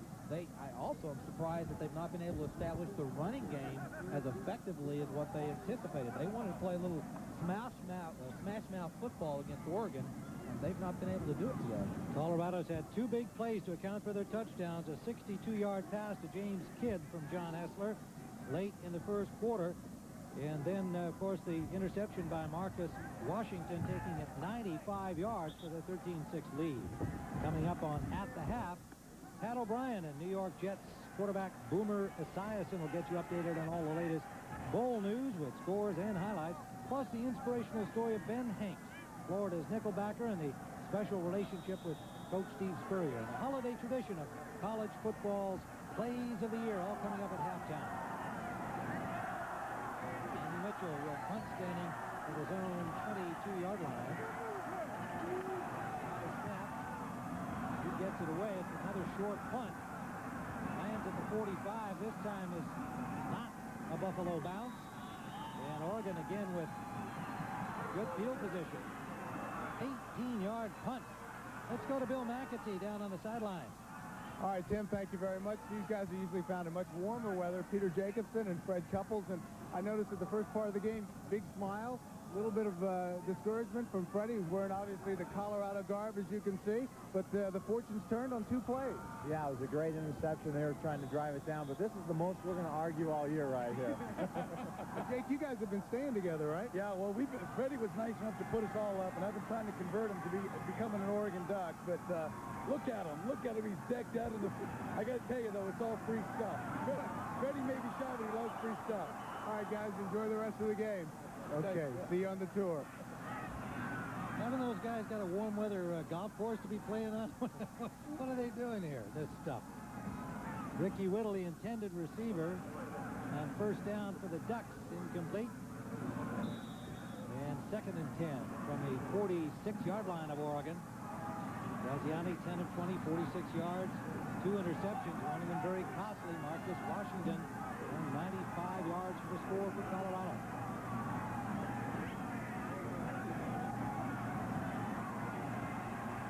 Plenty of time, and that intended for Dameron Ricketts. A little too high, couldn't haul it down. 5'9" receiver from Culver City, California. 17 catches on the season. 3rd down, Ducks. You've got to give a lot of credit to this University of Oregon's offensive line. I think there was a lot of speculation by the Colorado coaches that they felt like they could out-muscle and out-speed the offensive line with their people, Darryl Price, Kerry Hicks, and Ryan Olsen, the different combinations. Well, these guys, Reed and Greg, Malapai, they've done a great job protecting their quarterback. 3rd and 10. Again, good protection. Graziani, again, not a good throw intended for McLemore. Wind might start to be a problem down there. And so Oregon will have to punt. Colorado, despite being outplayed by the Ducks overall in this first half, have come up with the 2 big plays to give them their 7-point lead. Oregon has rushed, or rather total yardage, 123 yards, and Colorado with 103 to this point here with 1:30 left in the first half. And the Ducks have had the better of it by 20 yards in total offense. Bidwell's second punt. Elton Davis back, make it his third punt. Bidwell's third punt of it. Hitting from the 33-yard line. Davis tries to return. He's dropped right there at the 20-yard line by Lamont Woods. So the Buffaloes with 1:21 to go. And a first down at their 20.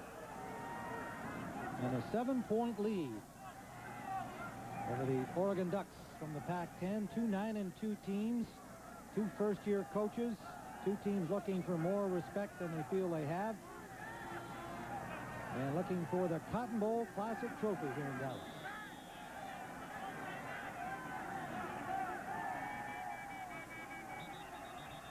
And whistles before the play could get started.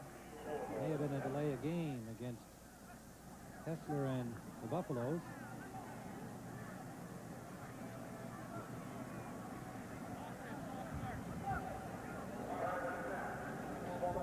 On the offense, 5 yards, still first down. Well, it's a false start. Mike Ferrer, the referee from Sacramento, California, tells us.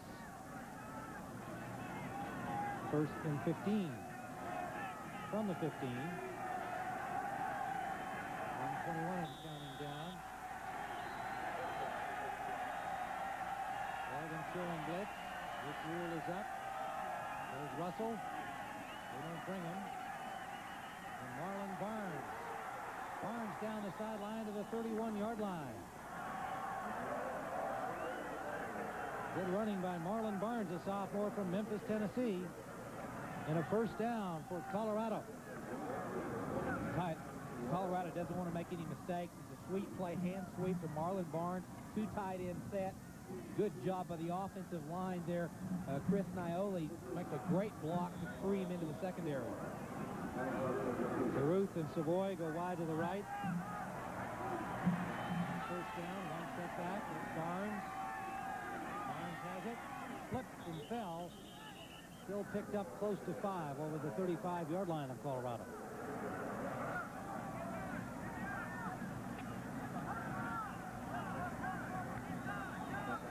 James Kidd comes into the lineup. Ray Caruth goes out for the Buffaloes.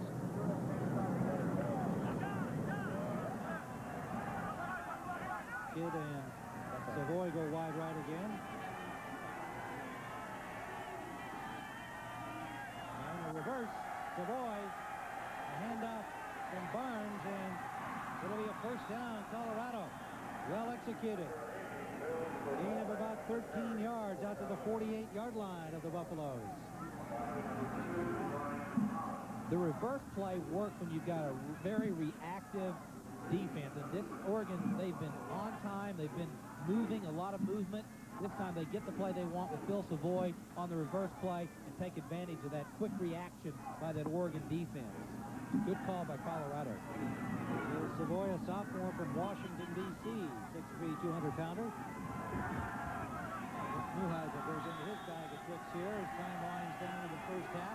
35 seconds remain. Colorado with a 7-point lead. Hessler on the option. Good tackle in the open field. Jeremy Asher, the senior linebacker. 107 tackles on the season to lead the team for the Ducks. Jeremy Asher, 65 of them solo, 3 sacks.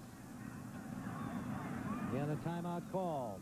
Against Colorado, they've used up their final one of this first half.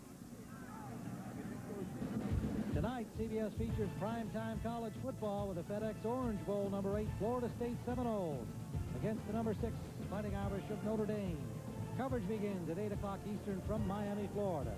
Then tomorrow, the national championship, the Tostitos Fiesta Bowl, matching number 1 Nebraska and number 2 Florida. Coverage at 8 p.m. Eastern from Tempe, Arizona tomorrow night on CBS Sports.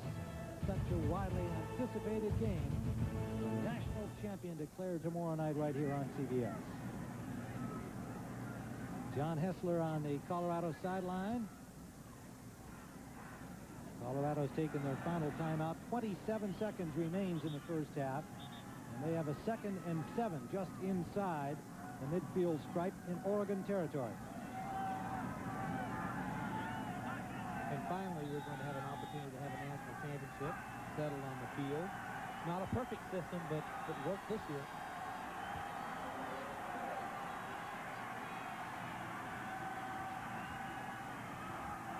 Hessler complete. Kidd. Molden made the tackle immediately, but it's a first down. 20 seconds on the clock. The clock stops with a first down in college football.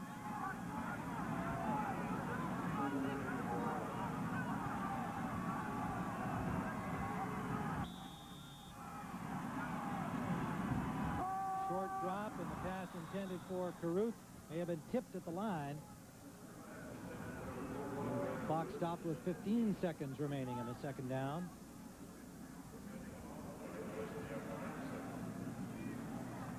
Steve, is he going to go deep here on this play, or try and get one more, get closer to field goal? What do you think? Well, all the way down the field, they've been very careful because they don't want to turn the ball over and make mistakes. I think John Hessler's played well, but at times he's missed his call, he's missed his read, and they don't want to put him in a situation where he makes a mistake. They're trying to build his confidence. I think that still applies right now. Every route they're throwing, they've had 2 tight ends. They've protected him to give him a maximum opportunity to be successful. 15 seconds, straight drop back on this play for Hessler. Lots of time. Does go deep. Savoy, the intended receiver, a bunch of ducks there, and it is incomplete. Brian Collins knocking it away as Ray Caruth also came into the corner of the end zone, along with Savoy, the intended receiver. The wind is swirling around. The ball gets held up. For the Oregon Ducks, it looks pretty familiar because it's quacking like one. It comes down in just a cluster of defensive backs. Collins got a hand on it. It'll be third down with 6 seconds remaining. And the wind does seem to be affecting the passing game in the second period. Both Graziani and Hessler having some problems with the elements now. 7 points. Colorado lead.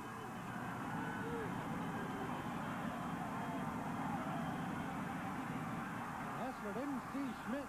He escapes him, but is finally pulled down by Reggie Jordan, number 47. And that'll bring the first half to a close.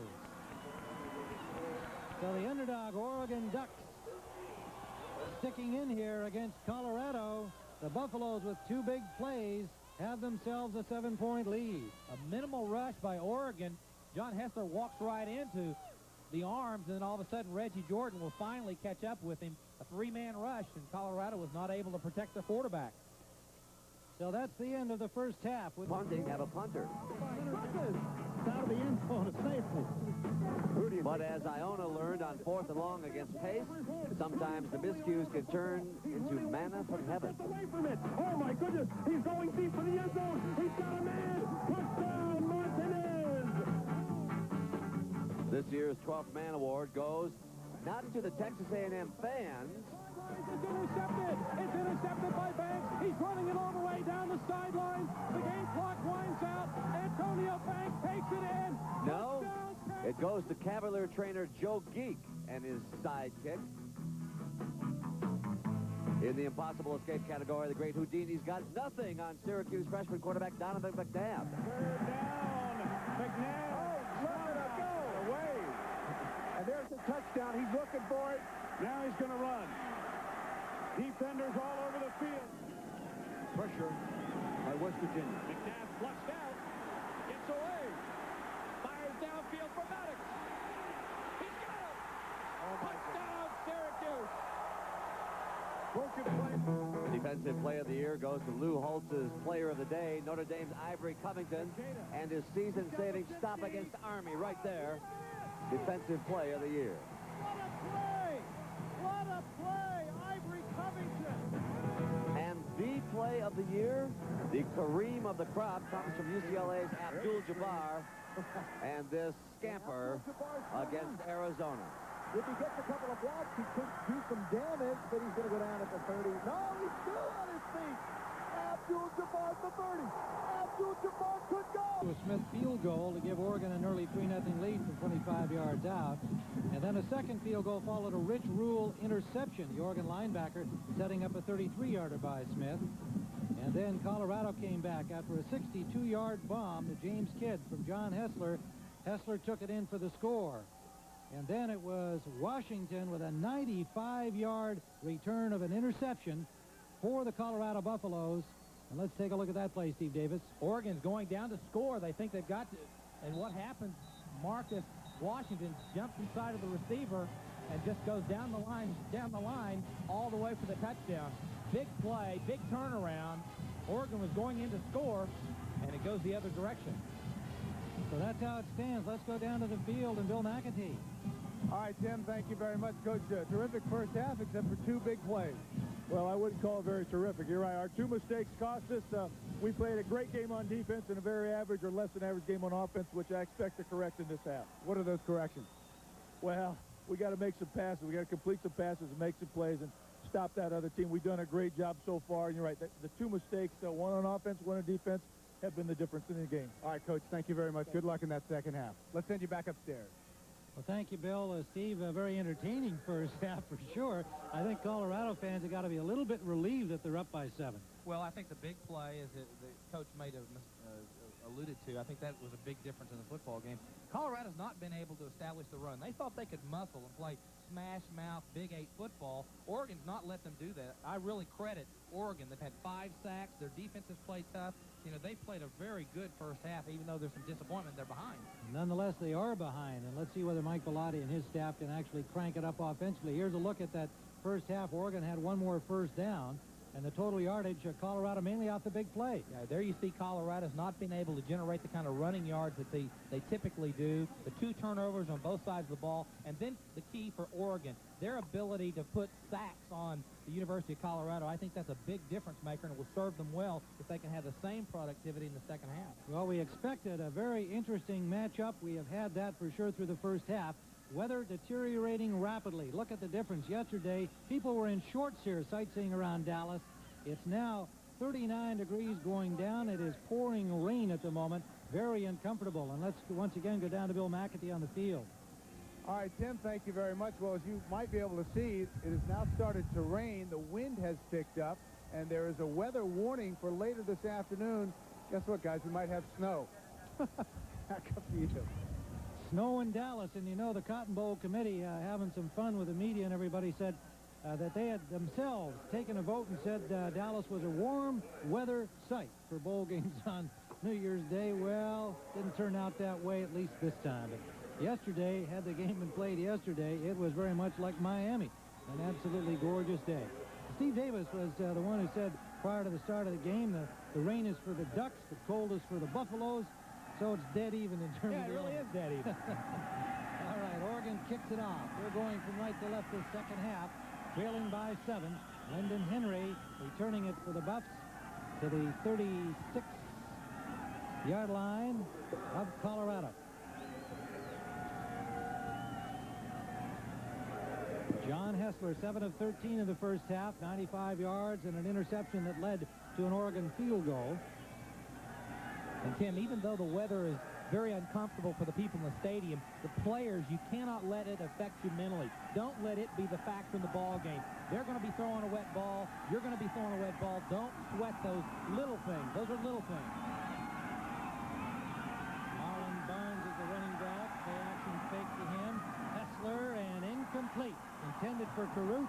Perfectly timed hit by Alex Molden, the senior from Colorado Springs, showing his jumping ability. He can go up 42 inches.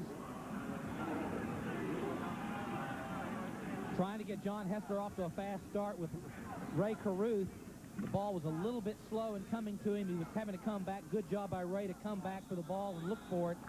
Oregon continues to play excellent coverage. They're protecting themselves in terms of their coverage and doing a great job in that defensive secondary. Second and 10. Trotman now in at running back. He's the ball carrier, and he breaks loose. Herschel Trotman to the 6-yard line. Pulled down from behind by Alex Molden. Troutman, a Barry Sanders fan, showed a little Sanders touch there. He loves the cut back play. Watch him. He'll take it outside, and then he cuts back again. Watch him. Right there. Right behind the line, then cuts back. Great effort. Little guy, size-wise, but in terms of his ability to run, and it's just a race on Oregon's part to try to catch him. But his big play for University of Colorado. 55 yards. First and goal from the 9-yard line of Oregon. Lyndon Henry comes in to replace Troutman, and it's Henry to the 1-yard line. Asher and Collins make the hit for the Ducks. And the Buffaloes, with an explosive 55-yard run by Troutman, are knocking on the door again. Leading by 7, opening minute of the second half. Colorado's doing now in the second half what they could not do in the first half. They just dominated in the run in this first series. They've taken control of the ball game, making blocks, making plays, making yards. Now the formation, Keith Miller, the fullback, number 35 in the game. Play action fake. Hessler to the end zone. Touchdown. Matt Lepsis, the junior tight end from Frisco, Texas.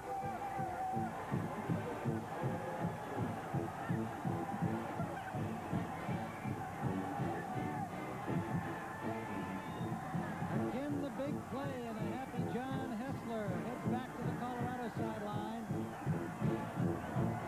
55-yard run by Herschel Troutman, setting up the score. A beautiful play-action fake by Hessler and a catch by Matt Lepsis. Neil Boskarichian for the point after. Missed one earlier. There's this one.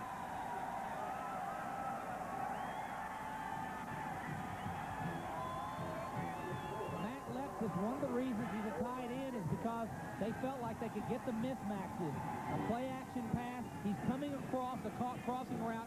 Great job by John Hessler to give him time to wake, be deep in the end zone.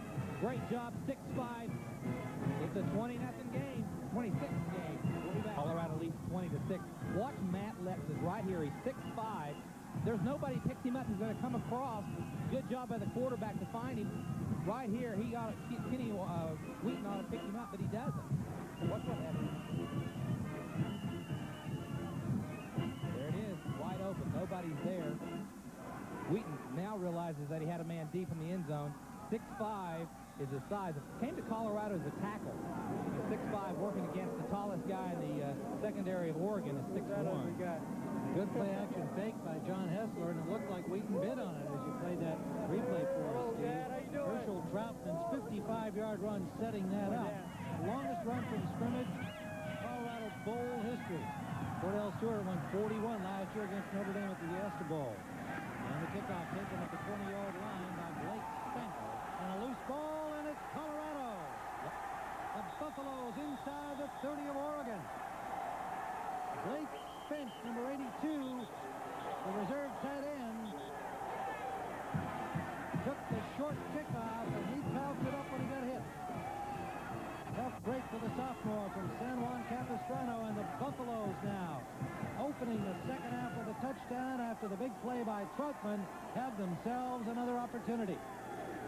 This is the kind of football Colorado wanted to play in the first half. Smash mouth football, Big 8 style, rough and ready. Watch Blake Spence just cough up the football. The ball's rolling around, big turnover. Colorado's got the ball back in shape and ready to go. Looked like Terrell Cade, number 48, made that hit on him. Under the special teams for the Bucks at the 30-yard line. First down, Colorado. McCarty in motion. Hessler goes to him, and he can't hold on. Tennyson McCarty, a sophomore from Boulder. Ryan Collins had the coverage, number 2.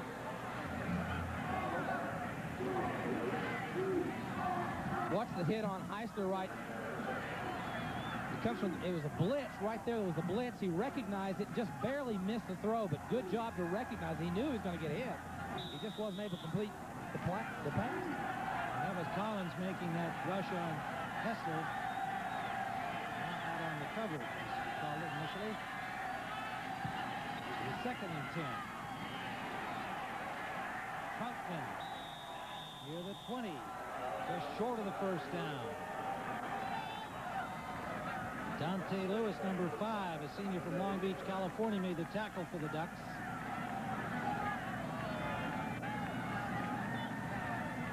Third down, about a half yard now. Ducks send in 3 new defenders. Keith Miller comes in as the fullback. They'll have 2 running backs here in the short yardage situation. Tim, I've got a sneaking suspicion that the offensive line got motivated at halftime. So far, see what happens on 3rd and short. Play action again. Deep pass, and the receiver slipped. Molden was there anyway. Caruth slipped down, but Alex Molden had good coverage on it. It's quite a matchup. 2 outstanding players in the country. Ray Caruth, the wide receiver, Alex Molden, the defender. Okay, what's the pocket? What's the pocket that forms around John Hessler and protects him as he tries to make this throw? They do a great job. The first half, they weren't as strong. Boy, great protection by Heisler. 1, 2, 3 step, throw on time, incomplete, but good job by the offensive line. 4th and less than a yard. Troutman. It'll be close. It'll be close. Great effort by the Ducks. Bryant Jackson and Brian Collins combining to stop Troutman. Troutman with 87 yards on 7 carries prior to that one. And the Ducks have held.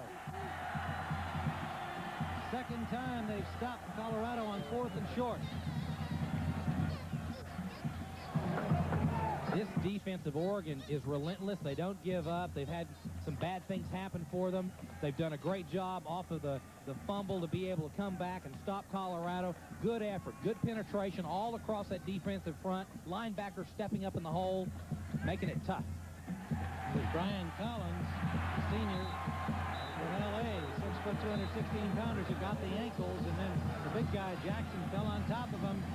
Ducks ball, first down at the 20-yard line.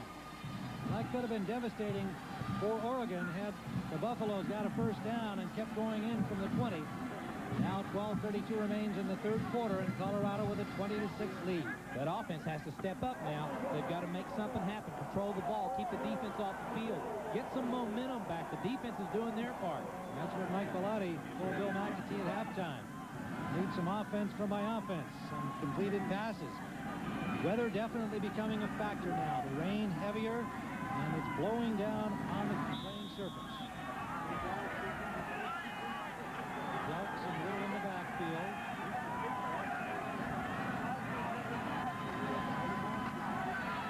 Whittle, not much, a couple. A senior from Fresno, California, Greg Jones on the stop.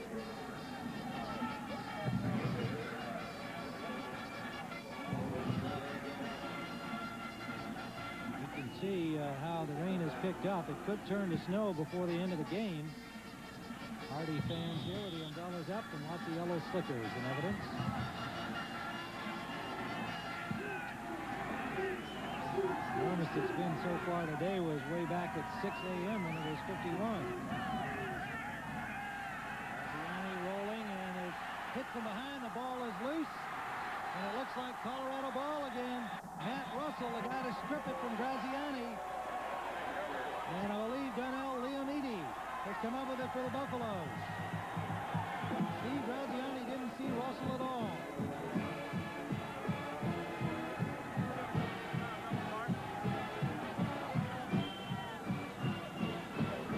Watch Matt Russell. He's going to come in off of Graziani and try to, he strips the ball.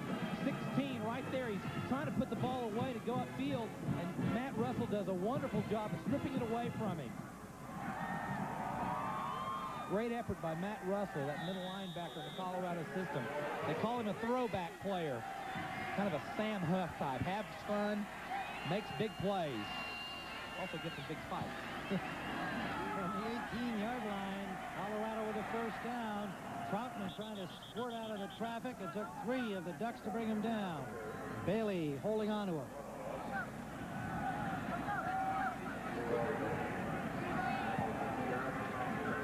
Now we Wait, there's Matt Russell. We showed a close-up of him before. Nate, I hope you're watching. You need to call me. Nate Chime, my best friend. What's up, Randy? Having babies. Hey, Randy. Broken Hi, Randy. nose, black eye. Great kid. We had a lot of fun with all the players that we talked to from Colorado and Oregon. Wonderful young men. He's a character. He is a character. Second and 11, and that bruise you saw is not from real action. That's from practice. Pass intended for Kidd. Incomplete. We mentioned earlier, Russell in a skirmish here in Dallas earlier in the week, and one of his good friends on the team, Chris Soden, gave him a pop, lifted his face guard in order to get a punch in. Yeah, he wanted to get a better shot. Yeah, they just laughed about it afterwards. In fact, Russell was only concerned, there's the perpetrator, Russell was only concerned if he could go out that night. He checked with the doc before he looked in the mirror and said, will I be able to go out tonight?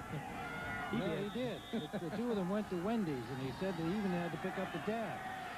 3rd and 11.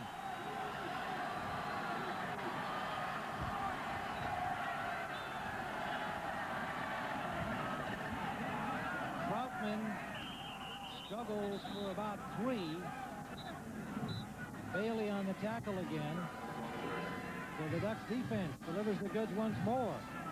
That was a big call defensively for Oregon. They had a blitz on, a safety blitz. It was really a 3rd down and long. They took a chance that they weren't going to throw the ball, and they were able to guess right. There's Charlie Waters, a very popular figure here in Dallas from the great Cowboy teams of the 70s. 38-yard field goal attempt. Jason Leslie. I make it Voskerichian, and Leslie Holden. He's the kicker-offer. And it is good. Voskerichian. Flag on the play, however. Voskerichian delivers a 38-yard field goal for the Buffs, but let's get the call.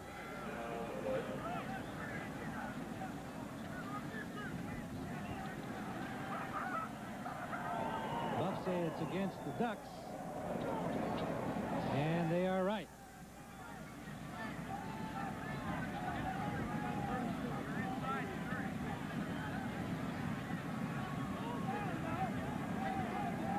The Oregon defense is doing everything they can. They're doing their job. The offense has laid it on the ground, and Colorado has taken it to, in terms of smash-mouth football. But Oregon being placed in some tough situations field-wise because of turnovers. They're doing all they can right now. They've made some big plays.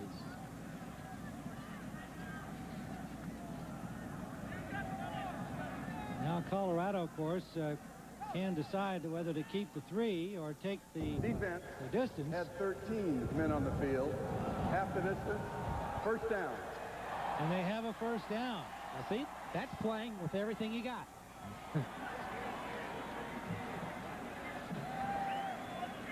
So Colorado will take the 3 points off the board, but they've got 1st and 10 at the goal. Let's see. There's a 1, 2, 3, 4, 5, 6, 7, 8, 9, 10.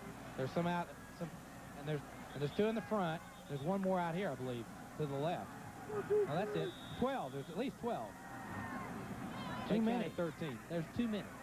Too many for sure. And so it is a first down for the Buffalo. So a serious error on the part of the Ducks. And now let's see if they can stop Colorado here or whether the Bucks can take advantage and get more than 3. Troutman drives to the 6-yard line. Score remains at 20-6. Voskerichian had hit from 38 yards. Gareth White makes the tackle for Oregon and Troutman. Chris Anderson comes in for the Buffaloes at wide receiver. Troutman now 94 yards on 11 carries for Colorado. Miller the fullback. Troutman behind him. Anderson in motion. And Troutman again. And he is stopped. No gain, maybe a loss of a half yard. Troy Bailey, number 56, made the stop. Bailey, the senior from Honolulu, has been outstanding in this football game along that Oregon front. Savoy comes in with Caruth. Tight end McCarty goes out, and the fullback Miller goes out. And Kidd comes in. Anderson out for the Buffaloes. Barnes and Dante Lewis come in defensively for Oregon. Third down. They cannot take a first down. Have to get to the 1-yard line to get a first down. Hessler pitching it out. Troutman. Did he get inside? No signal yet.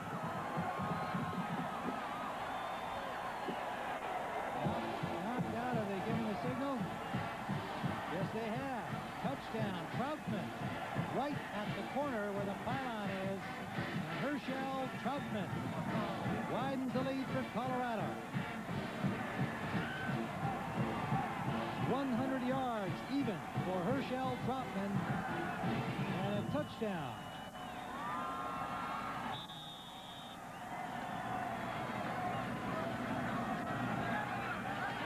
Oskarichian for the point after. Wesley couldn't hold on to it. And Wheaton has Oskarichian, so they will not get the point after, but it is 26-6 for the Buffaloes of Colorado. It is a wet football, and it is very difficult to handle today. It has now become a bigger thing. Just not able to control the football. Quick snap. Here's the touchdown to Herschel.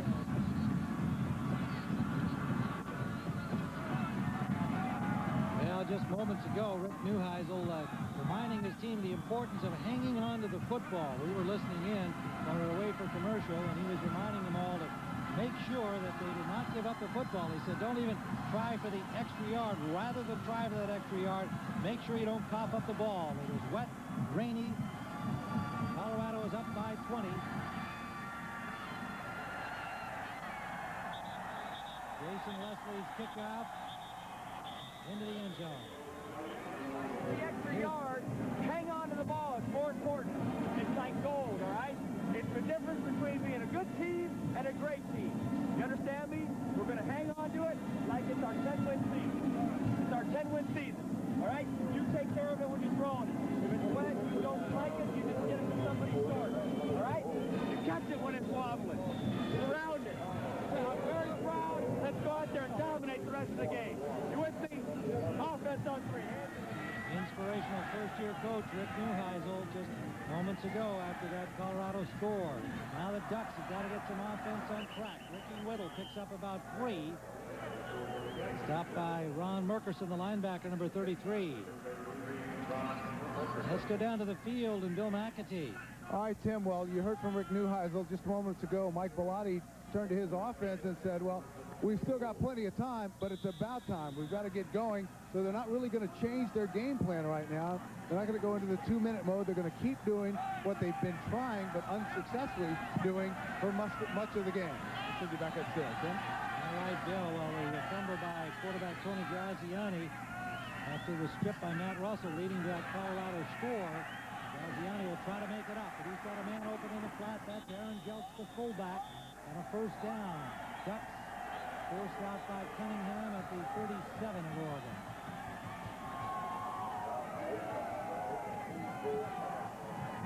Aaron Jelks is the fullback. He's coming out of the backfield. You saw him slide right into replay. Just out route. Everyone else has taken their defenders deeper. He's a big load to bring down. Trying to get some momentum. Safe passes. Move the ball down the field. Don't panic right now, but as Bill also said, it's about time to get going. You don't have a whole lot of time. Graziani only 11 of 23, a 54% passer on the season. 13 touchdowns, only 8 interceptions. These conditions and a Colorado team making life more difficult for him. Whittle is stuck. Ricky Whittle ran into a herd of black-shirted Buffaloes. Matt Russell leading the charge. Number 16, Matt Russell, right in the middle. He's on a blitz. Comes right through. No one really picks him up. He is tough to block. He just bounces around, keeps moving forward. Loves the action. 250-pound junior from Fairview Heights, Illinois. Second down and 13. Loss of 3 on that play.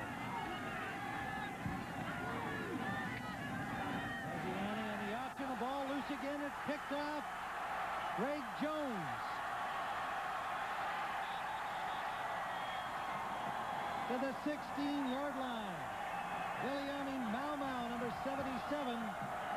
The sophomore from Honolulu, who they predict will be a star on that defensive front, knocked the ball loose from Graziani.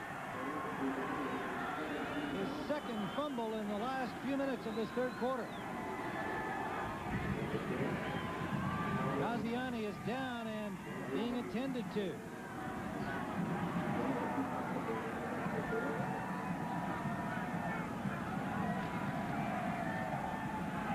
That's Tony Graziani on the option play, trying to make something. Gets a nice clean tackle, just brought down hard on his left shoulder. Ball popped loose, hit the helmet. The entire weight goes on one shoulder, his left shoulder looked like. Let's give credit where it's due here. It was Nick Ziegler, the freshman from Huntington Beach, California, number 76, who made the hit. Really pitchforking Graziani. We're glad to see him on his feet back at the sideline. His backup is a junior from Granite Bay, California, Ryan Perry Smith. Colorado's defense really putting the heat on the Ducks now. Oregon with a fumble kickoff. Graziani has popped it up twice, and the pass intended in the corner for Chris Anderson, incomplete.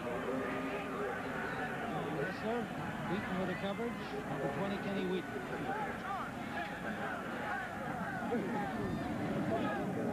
Dave Jones, number 59, grabbing that ball as it popped out of the hands of Graziani. Colorado threatening again here at the 17-yard line. 2nd and 10. Colorado's done a wonderful job of keeping the game down on the right end of the field, keeping Oregon backed up. Mishandle of the handoff, Lyndon Henry, and he still battles his way for 4, maybe 5 yards. Good effort by Lyndon Henry, the sophomore from Port Arthur, Texas. No doubt some friends and family here watching him in action at the Cotton Bowl. It's a trap play. Bad exchange by the quarterback and Lyndon Henry. He's got great strength. He's 6'1", 190 pounds.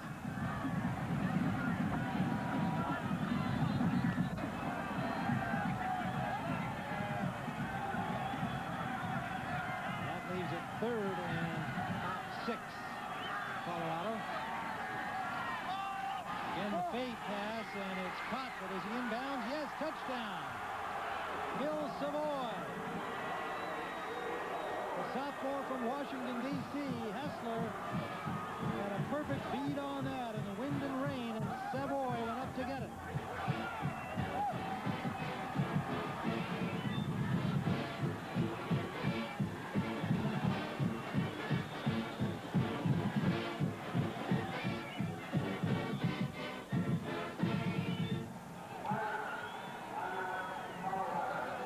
Phil Savoy, sophomore from Washington, with a touchdown pass from John Hessler, and a timeout on the field. We await the point after a try. Colorado now up on top 32-6. John Hessler has done just an outstanding job. Here was a guy that was a second-team quarterback, a fade route. He's got man coverage. Phil Savoy does a good job pushing away on Lamont Woods, number 11. He's the nickel back. Little push, bump, fades. Good job by John Hessler to find the open man. Colorado's taking care of business. They came out pumped here for the second half, especially their defensive unit. There's John Hessler. Here's a guy that did not even think he might play very much because of Coy Detmer. Comes into the 5th game of the season, starting against Oklahoma after he replaced Coy Detmer in the Texas A&M game when he went down with an injury. 2,100 yards throwing the ball, 20 touchdowns, has really become a player. They thought they could only use about 50% of the offense when he first got in the game. They've been able to use most of their offense all season long. Here's an unusual formation as they'll try for 2, and then John Hessler trying to get a timeout call. Flag is down. We had an illegal snap on the offense. 5 yards. We'll have a try. Illegal procedure called against the Buffaloes. I think Hessler looked up and saw that even if he got the ball away, he was going to get clobbered. There were just too many green shirts coming at him. So Hessler's come to the sideline to talk this over with Neuheisel, and there you see the All-American center, Brian Stoltenberg. And with the penalty, they are now opting to go with the kick from Voskerichian, Neil Voskerichian. Spotted at the 15-yard line for this point after going for a single point.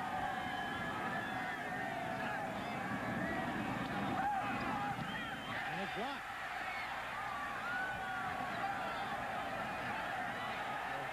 And still going. That's really a forward pass. This is an exciting play nonetheless. The flag is down. And it's Brian Collins who will take it the distance, but that will come back. Bryant Jackson apparently, the Ducker was able to get up and block the kick. But there was at least one forward pass. Might have been a couple there. And there's a signal for it. Oregon's version of rugby. Yeah, it looked like that, didn't it? Yeah. We had an really illegal forward pass. That penalty will be assessed on the kickoff. Good try. You need something. Need something. Right. Make something happen. What's the blocked extra point? Now the ball can be advanced for the defense. Good job. Get the ball up. Go. It was Bryant Jackson who made the block, and then here goes the old Troy Bailey's got it, and then he pitches it forward, trying to get it to Brian Collins. We'll have to work on Troy's option capabilities. They'll bring it. Well, on CBS, where Oregon quarterback Tony Graziani came off the field, sat on the bench by himself and was there for a few seconds. Ricky Whittle, the fine running back, came over and said, "Are you okay?" He said, "Yeah, I'm all right." And within 20 seconds, all of the Oregon offense had come by, patted him on the shoulder pads, gave him a hug, says, "It's okay, we've got time." Graziani looks like he is preparing to come back in, giving up 2 fumbles early in the third quarter and taking quite a smack on the last one.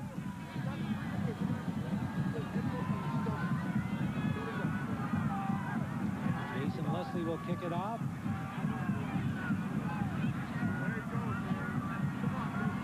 32-6, and the rain, as you can see, very steady. And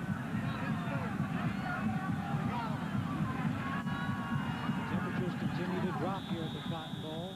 Barefooted kicker, Jason Leslie, Ricky Whittle, and Pat Johnson awaiting the kickoff.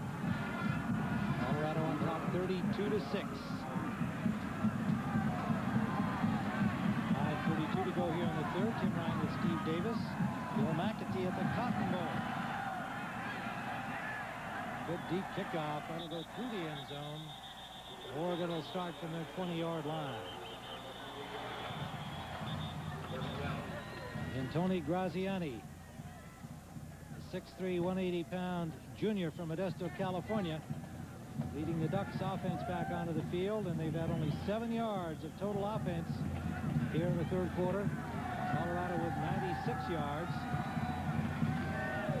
Colorado's played physical. They've protected the football. They've taken advantage of opportunities when presented them, and they've put it in the end zone. Ricky Whittle on the wing now shifts back. Play action fake to him. Graziani rushed again, trying to get it to the fullback. Jelks unable to do so under pressure from Greg Jones. Jones has been in his face this entire second half. Oregon all season long, they've not faced a team as physical and as talented defensively as Colorado. And it's starting to really show and illustrate the type of team that Colorado is in terms of their quickness and their strength and their ability to put a tough rush. They have played physical in the second half, and they put points on the board. Graziani now 12 of 24, just 59 yards passing. 3 wide receivers out. the right side. He gets some time, and that one off the mark. Intended for the tight end, Wilcox.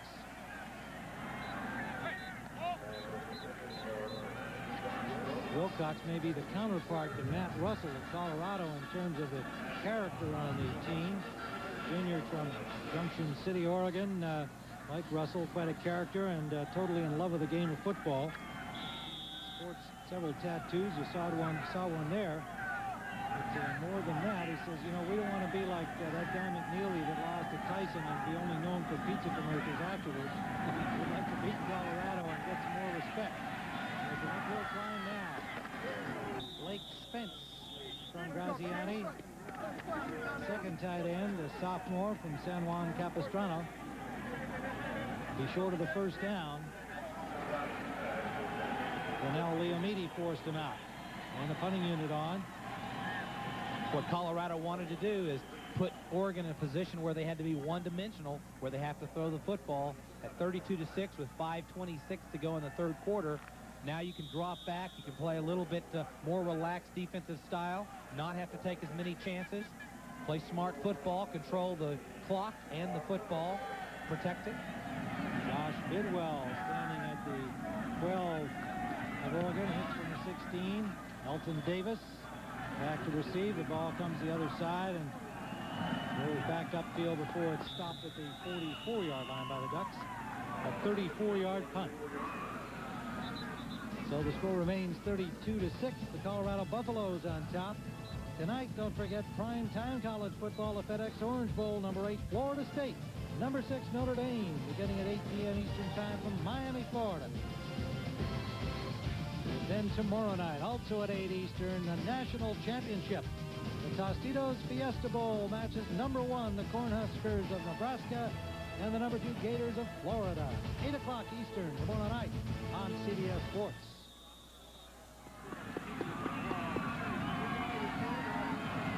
Who do you like there, Steve?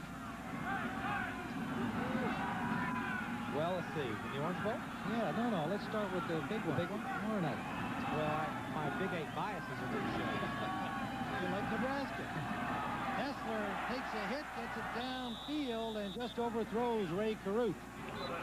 Kenny Wheaton had the coverage. What's great about that matchup, obviously, is here are two extremes of the offensive line, because you've got the option football capabilities of Nebraska, the pro style of Florida. I mean, it really shows you it's not necessarily the system, it's the athletes, and you've got two unique systems playing for a national championship.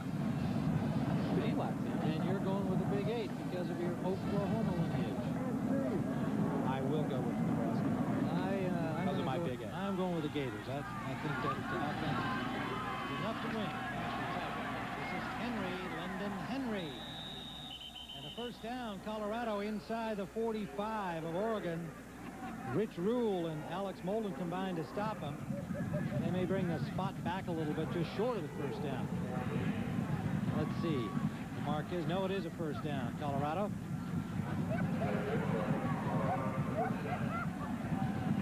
This Colorado football team has had a good time in Dallas. They've been loose, they've had a lot of fun, and it's part of the character of their coach.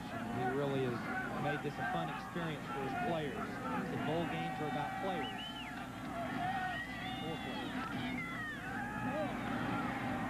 Henry on the feed from Hessler. Picks up about 3. Little swing pass. Troy Bailey stops him there. Yeah, I think it's obvious talking to the Colorado Buffaloes that they enjoy their new coach in his first season, Rick Neuheisel. I just think that at some point they're going to not want to have him play and sing anymore. I mean, his guitar and singing voice might get to them in a season or two. I'm a big fan of Rick Neuheisel. I think that he's a contemporary coach. He's a coach of the future. He understands his players. He understands that this is a generation of players that grew up watching ESPN and MTV and knows the difference. And I just like the way he coaches this football team. That's Hessler on the option, picking up about 5. Ryan Collins stopped him. It leaves 3rd and about 4. Between 3 and 4. Well, we talked to Rick Neuheisel about his coaching philosophy as a young coach, and here were his comments.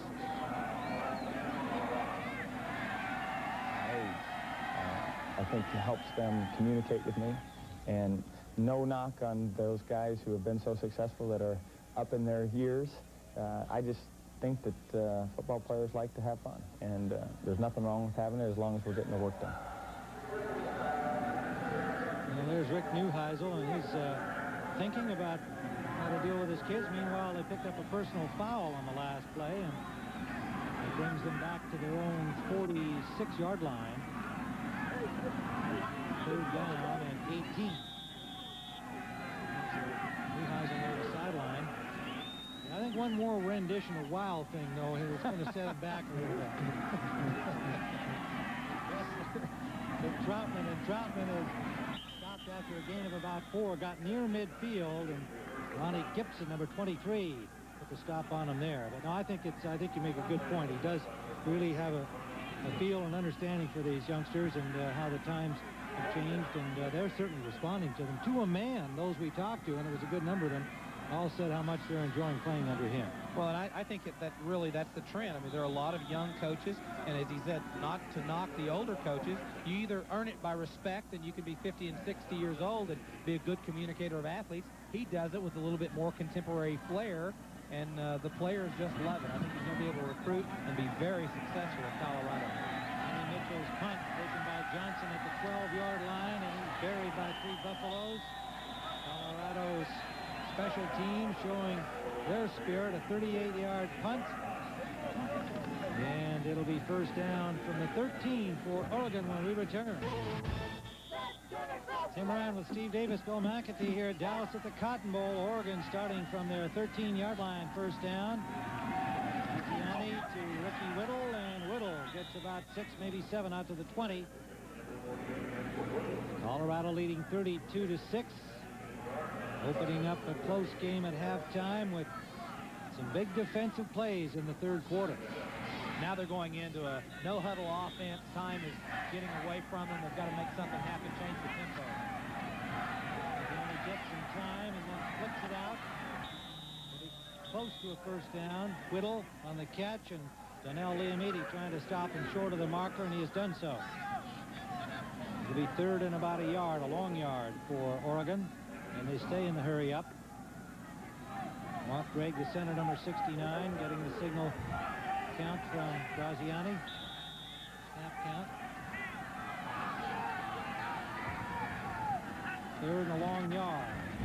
Option. Whittle. Nice play on him. Again by Donnell Liamidi. He's had an outstanding game defensively for the Buffs. Remember, they lost Steve Rosga back in the first half, actually in the first quarter. A junior from Roseville, Minnesota, and Ryan Black has taken his spot, been effective there. They also lost their holder on placements because that was Rosga's job. So kicker Jason Leslie has been doing that for Neil Voskerichian. Fourth down, and they're going to go for it. Graziani's got to get to that marker, diving for it, and he made it. Great effort by Tony Graziani for the first down, Oregon to the 25-yard line. Really outstanding effort for Tony Graziani. I mean, it's tough. 57 seconds left on the third quarter. You're down 32-6. Fourth down and a bunch to go. Deep in your own area into the field. Great effort to lunge forward and get the first and 10. He's been that kind of athlete. I mean, he's a tough kid for this Oregon Duck football team, a leader. He's given everything he's got. Kevin Parker in the lineup now, and he's got a big hole. Kevin Parker out near midfield before Marcus Washington hauled him down. 5'10" freshman from Oakland, California.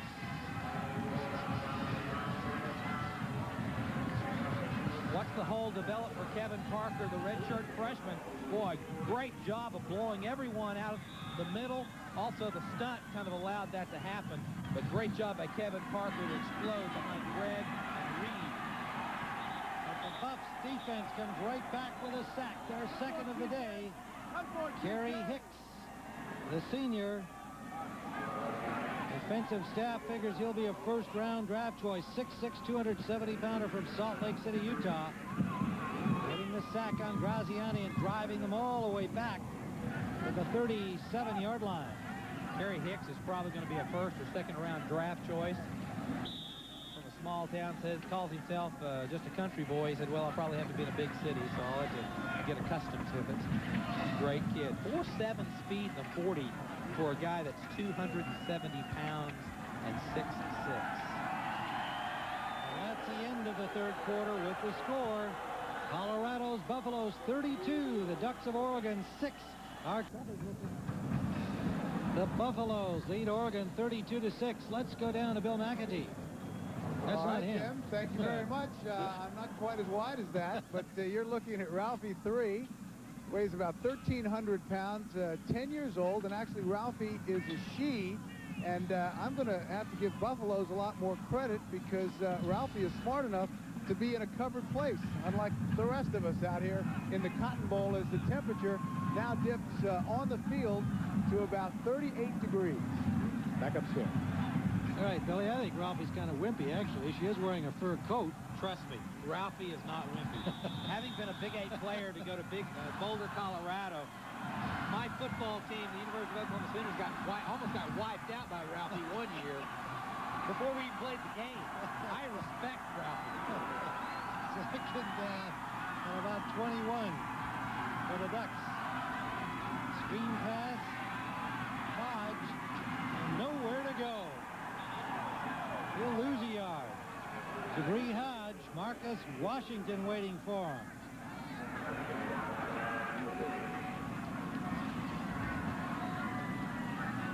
Jabri Hodge, a junior from Woodland Hills, California, reserve wide receiver. Had no running room there. Tim, during the regular season, Oregon, because of their offensive style and the different motion and formations and schemes that they use, typically when you're preparing for them during the regular season, it's kind of tough. You got 3 days. Colorado's had this luxury of 2.5 weeks, so you've really been able to take advantage of giving your kids more intelligence and more weapons to be able to play against Oregon in their diversified offense. They're down in 20. Graziani gets some time. He has a man. It's Tristan McLemore. Short of the first down, however. Will bring up fourth down. The senior from Huntington Beach. 61 catches on the season. Colorado coaches refer to him as the most gifted wide receiver ever at Oregon. Bothered by ankle and wrist and neck injuries. Missed a couple of days of practice here in Dallas. Giving him his best effort out there. Dangerous receiver. They're going for it again on fourth. They go to McLemore. He's got to get away, and he cannot. He's short of the first down. Excellent coverage. T.J. Cunningham.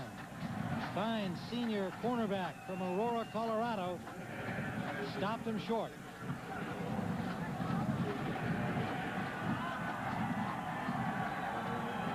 Colorado takes over the football. 13:27 remaining in regulation time.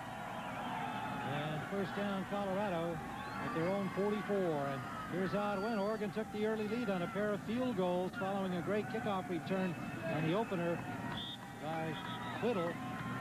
And a second field goal by Smith from 33 yards out. And then it was Hessler scoring on an option after a 62-yard bomb to James Kidd that set it up. Marcus Washington returned an interception 95 yards for a score. Oregon 20-6 it became with a touchdown scored by Lepsis, and then Troutman brought it to 32 here in the third quarter after the 2 fumbles by Graziani. Offensive miscues by the Ducks early in the second half open it up here, and Colorado has dominated since then. Colorado's ability just to come play very tough, very physical, take control, as you said, early in the third period. That's been the difference in the football game, because Oregon, you take one play out of the ball game in the first half, and it's a 7-6 game. Yeah, it was a very close game. In fact, Oregon really had the best of it, with the exception of the big plays in the first half. Loss of about a half yard by Hessler on first down. He's got second. More than 10 required. The pass intended for Chris Anderson incomplete.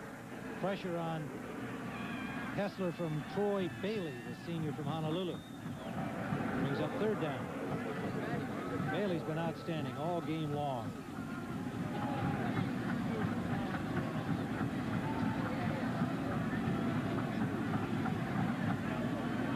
Savoy comes back on with Kidd and Peru, 3 wideouts here on the 3rd and long for the Buffaloes.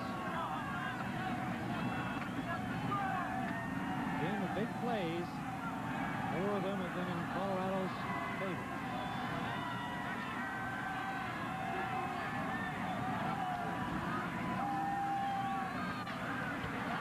Hessler, just as he released the ball, he took a hit. That came from Derek Barnes. Bring up 4th down. Well, they started this series with a little option run by Hessler and lost a half a yard, so they went to the passing posture to try and get the 1st down, and now they'll have to punt. Colorado's still going to run their offense. They've got a bill for 1996. This is a team that has 7 seniors. Rick Neuheisel has a chance to be a national championship contender next year, and he's going to do everything he can to build confidence of this football team and to build on what they need in off-season, spring practice, get ready for fall of 96. The Big 12 is going to be a big challenge for Colorado and every member of that Big 12 conference. He's trying to give his kids every chance to be the best that they can be and prepare them for the future. Matt Johnson awaiting Mitchell's punt. He came off the side of his foot. Another short punt. Comes down at the 33-yard line of Oregon. The Ducks will start from there, trailing 32-6. 23-yard punt.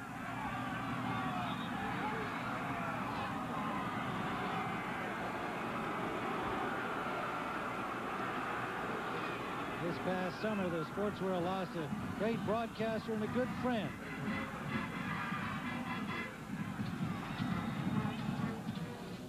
Hello, everybody. This is Lindsey Nelson. For 26 years, Lindsey Nelson was the voice of the Cotton Bowl here on CBS. Well known on many other events at CBS as well. Worked with a lot of great people, a lot of colorful people, and was almost as well known for his colorful wardrobe, some of the wildest jackets in sportscasterdom. He was a special gentleman and a great inspiration for those who have followed him.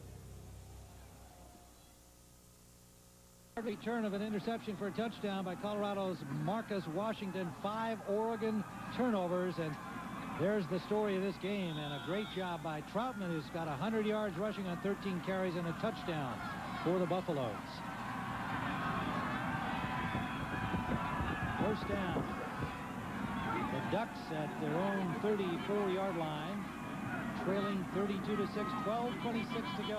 Graziani escapes one rusher. Downfield he's got McLemore open. McLemore juggles in holes. He'll score. Touchdown. But he stepped out of bounds at the 15-yard line.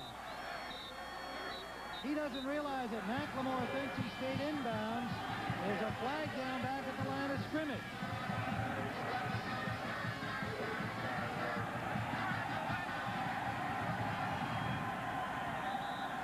Down, it looks like the ball is coming back to the line of scrimmage, and McLemore thought he had a score.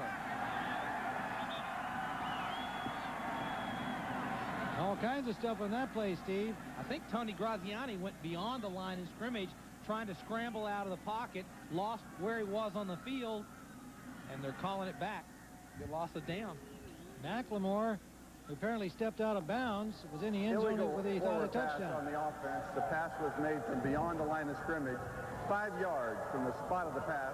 Loss of down, 2nd down. One of those days for the Ducks.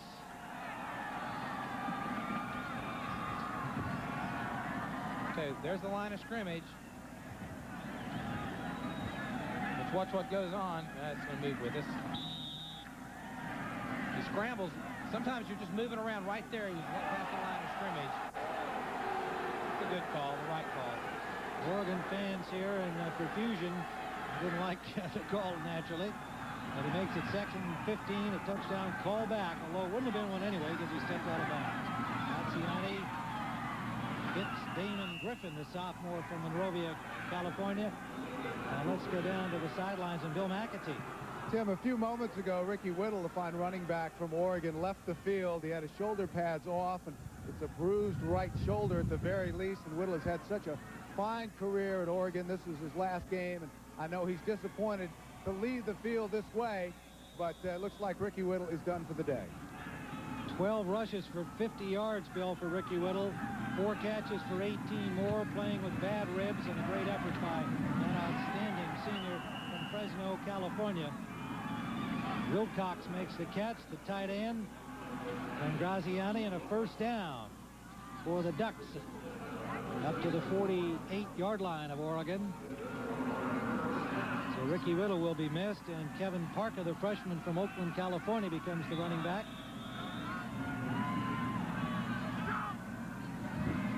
Graziani, short drop, pass out for Dameron Ricketts.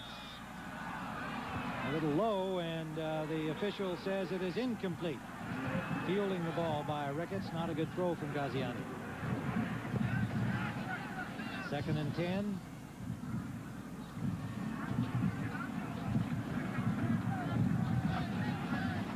Day of promise for the Ducks has turned into disaster here. 11:24 to go in the 4th quarter. Not much good has happened here in the second half for Oregon. Sometimes flying south is not always the best strategy. Good point. Parker, the ball carrier, stopped by Kerry Hicks. Yeah, their wings are wet too with this rain coming down. They've had a gutty effort, though. They really have. Colorado was able to, as we said earlier, take advantage of that 3rd quarter, and Oregon's not been able to bounce back. The wet ball and trying to be in a finesse offense, it's been difficult for them to come back. Graziani steps up well and then takes off, gets about 4, maybe 5 yards. They'll have another 4th down. They've gone twice in this similar situation. No doubt they will go again. They are in Colorado territory at the 44. But the Buffs, who struggled a bit in the first half, had a couple of big plays and the lead, just burst loose defensively early in the second half and then cranked up the offense. And taking the 32-6 advantage. Graziani, incomplete. 2 defenders on the 4th down play. McLemore, the intended receiver, took quite a smack from Cunningham and Liam Eady, who have been 2 hard hitters all day long for Colorado, and he is slow to get up. Remember, here's a young man who's already had ankle and wrist and neck injuries.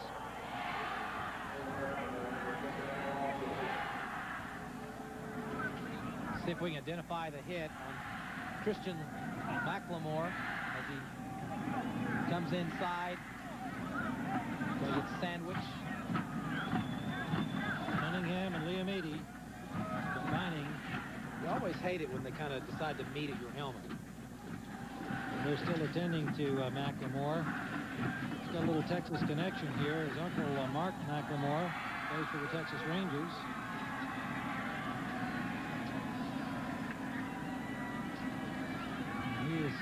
He is hurting down there, and they're going to be careful with him. He's given lots to this program this year. The senior from Huntington Beach, California. They call him the most gifted wide receiver ever.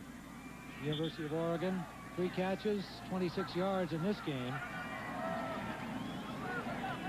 Christian McLemore.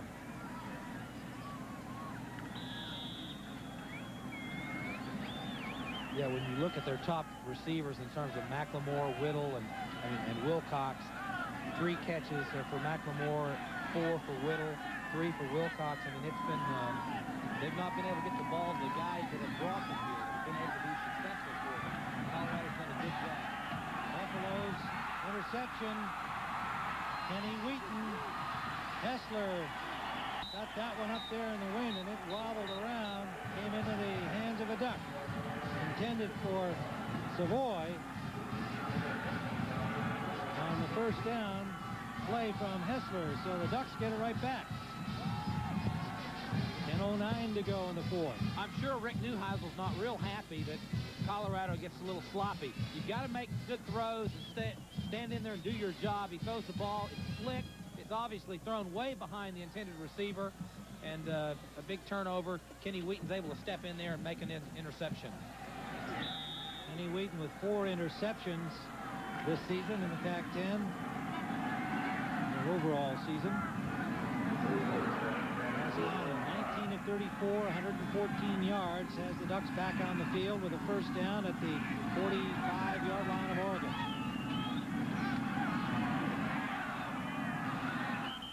it for Jelks, the fullback, broke it up. Marcus Washington with a hand on it. Colorado's got a lot to gain in this football game. A 10-win season, probably the opportunity to, they're 7th in the country right now. They may move up, possibly into the top 5. Recruiting in Texas is going to be critical for the Big 12. Rick Neuheisel has proven himself as a more than capable recruiter in Colorado and California because of his UCLA ties. But making an impression in Dallas, Texas will add, there's a lot of athletes. There are a lot of athletes in the state of Texas that would look at Boulder, Colorado, the University of Colorado as an opportunity, and Rick Neuheisel wants to make an impression here in the Cotton Bowl. 2nd and 10, Graziani steps up and intended for Johnson, and again, tough defense.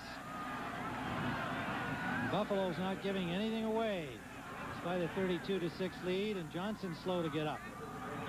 Washington in on that one again.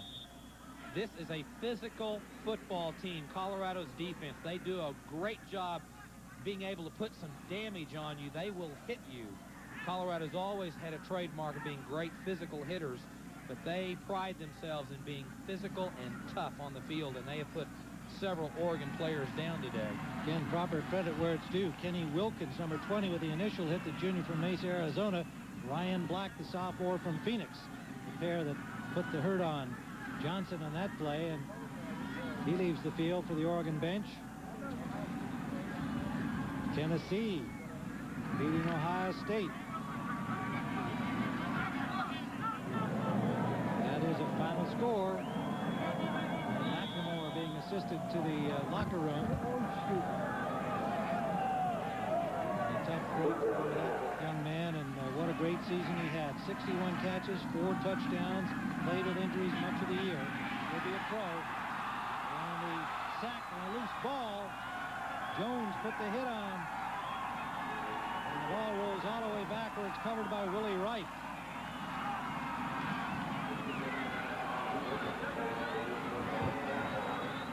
Greg Jones has been in the Oregon backfield quite a bit today. Does a great spin move, and the ball, wet ball, gets away from the quarterback, and then it's kicked down the field. Fortunately, Oregon gets back on the ball, but Colorado has been putting pressure on Oregon all day. Certainly in this second half, and Greg Jones has had a lot to do with it.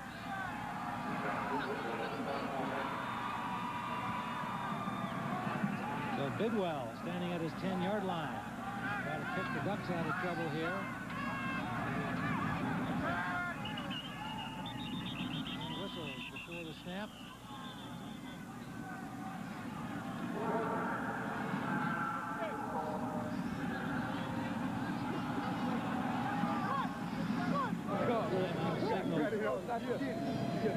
For Oregon. What's up, baby? We didn't see any of the players attempt to call that. They are changing some personnel. So an Oregon timeout with 8:58 remaining in regulation time. Colorado. 1995, USC takes on Texas Tech, and in doing so, rewrites Cotton Bowl history. USC broke records for points scored, total offensive yardage, passing yardage, points scored in a quarter and in a half. USC's win signified the last appearance by a Southwest Conference team in the Cotton Bowl.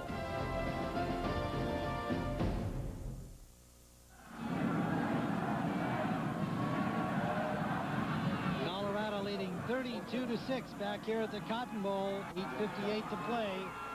Bidwell punting for Oregon, standing at his 10-yard line. Elton Davis, the deep man, waiting up for Colorado. Good kick.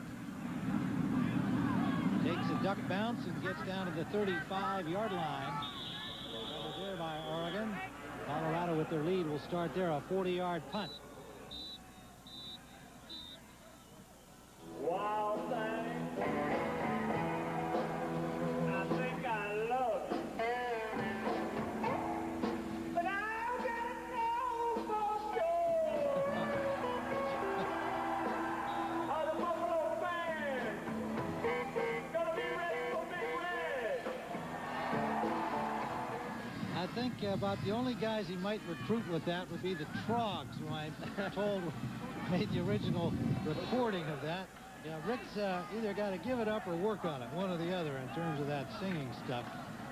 He can pluck a little bit. He can pick it. The 6 first down for the Buffs and a gain of about a yard for Lyndon Henry. But, you know, again, you got to admire him. I admire his guts just getting up there in public and I'll tell you, doing that. He has really captured the hearts of the Colorado fans and these players, because as we said in meetings with them, it was obvious that, you know, great respect to Bill McCartney. He did it his way. Rick Neuheisel is going to do it his way, and he does it a wonderful way in which he connects to players. He understands their role, and I think he's just going to be a really exciting coach to watch develop over the years. He showed real maturity in telling UCLA, I'm staying at Colorado. They gave me a chance. I'm going to stay here in Colorado and build my future. And I commend Rick for his effort. He credited that to his daddy, and good job for that. The new on 2nd and 9, it's Henry again. Gets about 4 to the 40-yard line. We've mentioned Neuheisel a lot in this game. His team is up 32-6. He's a first-year coach, and I think equally we must point out the success Mike Bellotti, who's not a whole lot older. He's 45 years old, and in his first year as a head coach at Oregon, a 9-2 mark in the Pac-10, taking over from Rich Brooks, a Rose Bowl team, and a lot of folks didn't think that the Ducks were going to be up to defending their crown. Well, they fell just short of that, the Pac-10, but here they are in the Cotton Bowl, had an outstanding year. Yeah, and I think a lot of comments earlier that they're looking for respect. Well, they didn't win a game, but they are gaining the respect that they're looking for. They just need to be consistent at what they've been doing, win football games, compete in the Pac-10, go to January 1 bowls. They will win the kind of respect. They've already gained that. They just need to get to that next level, and they're there, and it's just going to take them a little bit of time to realize it. An offside call against Oregon on the 3rd down play. Just a gain of a yard by Henry. So they'll march that off against the Ducks. In the neutral zone at the snap, 5 yards. Yardage will make it 3rd down and short. 3rd down. 3rd down and about the length of a football now for Colorado, and they have Abdul Rahman has come into the game. Abdul Rahman is, no, he's on the sidelines, so just getting ready to come into the game for Hessler. Number 12, he's a sophomore. Hasn't had a lot of playing time, of course. Remember, Coy Detmer was the starter at the early part of the season for the Buffaloes. And when he got hurt, John Hessler came in and just done absolutely wonderfully for the Buffaloes. Miller and Henry, and they go to Henry again. Hessler keeping it, and he has a first down.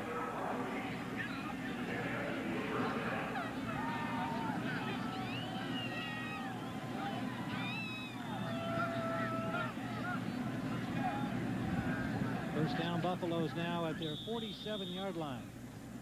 Charlie Waters, you can see on the sideline, defensive coordinator for the Ducks. Former Dallas Cowboy star player and coaching the pros at Denver. Now defensive coordinator at Oregon. Done an outstanding job, helping them to a 9-2 mark this year with a lot of pro-style elements in his defensive schemes. First down, Colorado. Barnes, Marlon Barnes. Gets a couple.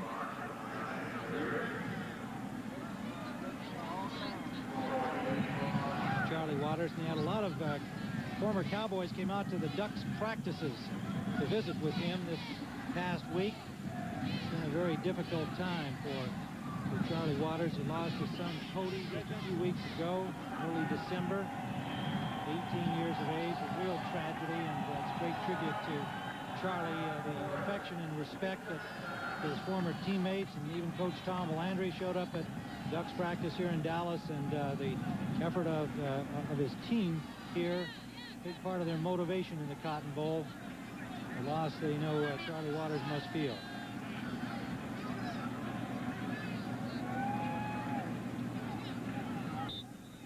Taking the Hessler out. You're looking at Tony Graziani, and the timeout on the field. We're now going to see the sophomore quarterback for Colorado. Ayu Abdul-Rahman has had very little play, as we said, because he was number 3 when the season began.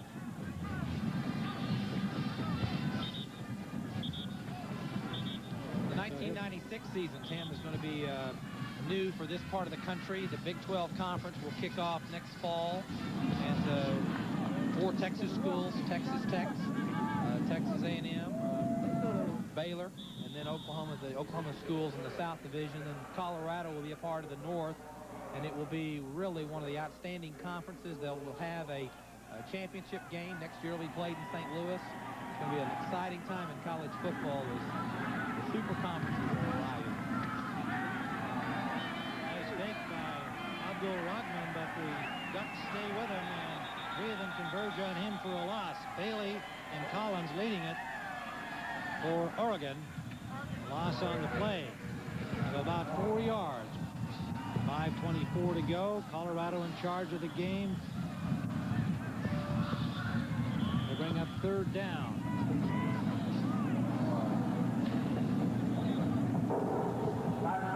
Yeah, Warman here. What's up, Mom? What's up, Dad?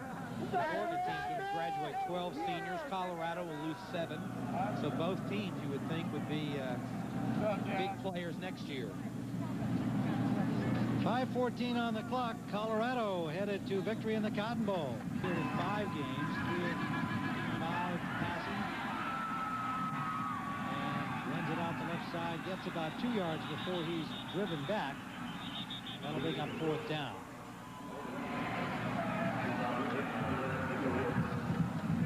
Abdul-Rahman has run for 32 yards. Check that. That's his passing stats. 3 completions. Hey, how you doing, Dad? Love to get on here. Say something. Hey, what's up, Frisco? Rushed 12 times for 76 yards. Into this game, and the happy Buffaloes and the sad Ducks. Statistically, John Hessler did not have a great game, but effective. He was effective today. Had some help, turnovers, made a difference.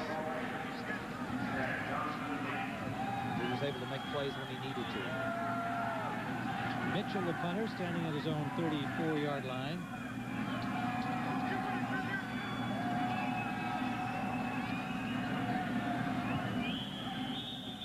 Johnson waits for it and flag down before they get the punt off.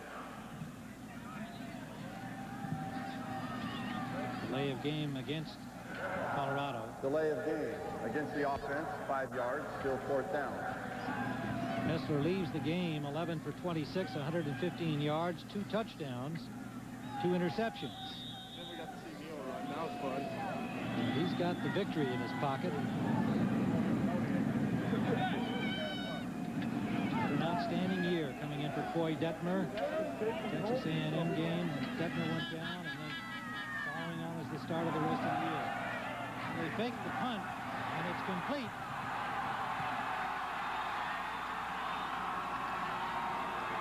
Darren Chiaverini down to the 28-yard line. The Oregon fans boo that. Eric Edwards made the stop. 28 yards for the first down. Well, there's 2 ways to look at it. One, you could say you're trying to make some big play. It's high, but I think it was a called play all the way.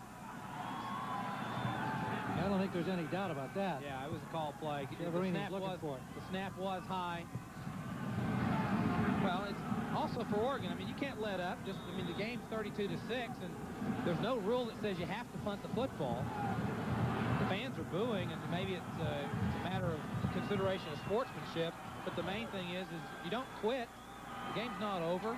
Try to make 1st and 10s. These are 2nd, 3rd, 4th team guys that want to play. Marlon Barnes stopped by Bryant Jackson. And flags are down up near the line of scrimmage. Might have been a little pushing and shoving going on after that play. So the Ducks not pleased at these developments, nor their fans. And a great group of Oregon fans made the trip down here from Eugene and the environs of the state. 900 of them at a luncheon the other day. Very 12,000 vocal. tickets sold. Yeah, they've been having a great time. They're very supportive of their team, and that's just wonderful for the Ducks. And glad that their team made it to the Cotton Bowl. Unhappy at the score, no doubt, but still here and very supportive. Penalty is against Colorado. Preliminary signal will indicate.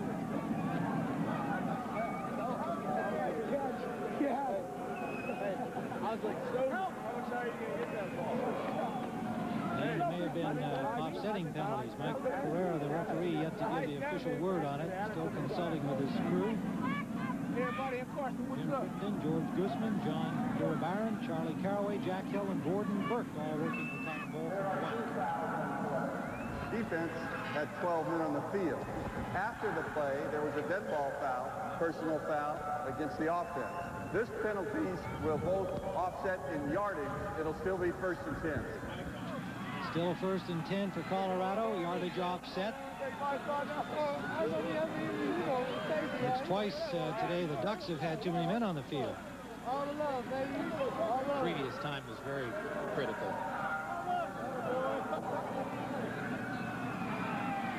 Yeah, it was. Kept the drive alive for the Buffaloes. Resulted in a score. 1st down and still some discussion on the officials at the 30-yard line. They are advancing the football on the personal foul penalty.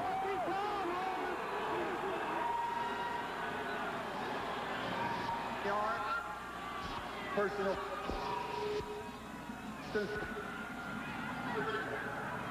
Well, you can understand there is some microphone problem there. Mike Bellotti questioning the call. Now, when did that penalty pop up? I thought they were offsetting penalties. Well, they said that the first call from the referee was a personal foul against Colorado. Didn't mention one against Oregon, but they marched one off, and his explanation partially broken up there on the microphone worn by the referee. But here's Colorado down deep at the 8-yard line.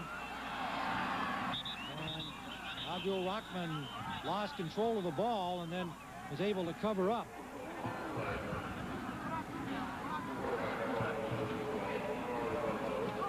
Trouble with the exchange of the snap.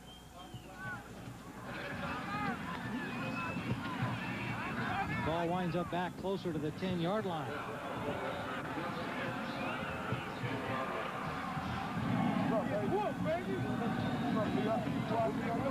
Colorado coaches are given the sign to keep the ball in play, keep the clock running, use up the clock. It's time to go home. I think Oregon here can go too. So it's 2nd down and goal for Colorado inside the 10 of Oregon. One setback is Marlon Barnes. And Barnes gets down to about the 6-yard line. Derek Barnes makes the tackle for Oregon.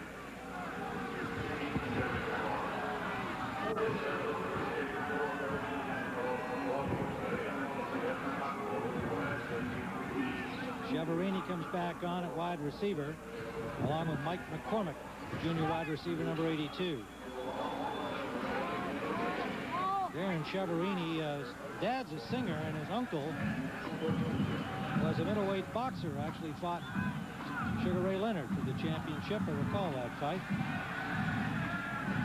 Sugar Ray was the winner, but Chiaverini was a very well-respected middleweight in his time, and his nephew Darren, freshman wide receiver number 6 from Corona, California. The Colorado Buffaloes on the field now. Barnes alone set back. Smart quarterback watching the time clock, the 25-second clock wind down. They'll start it right at 4 seconds 3. Bill Rockman keeps it after the fake to Barnes, and he's going to score. Touchdown.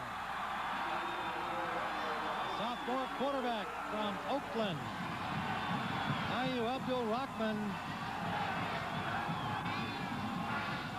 had 6 more points to the Colorado total, 38-6. Oregon scored first in this game with a pair of field goals, and it's been all Colorado since then. Mike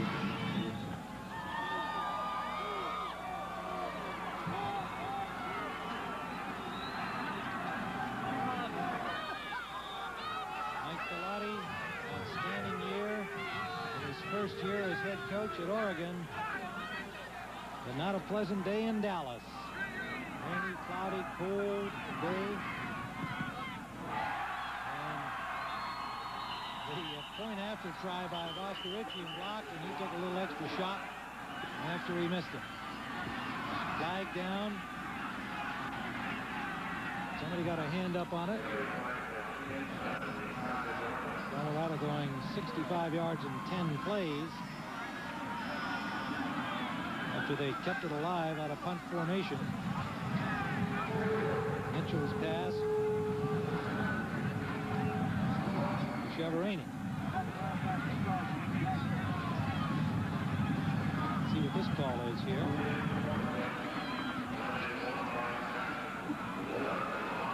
It's against Colorado, and so the miss on the point after stand as it is, and the score remains 38-6.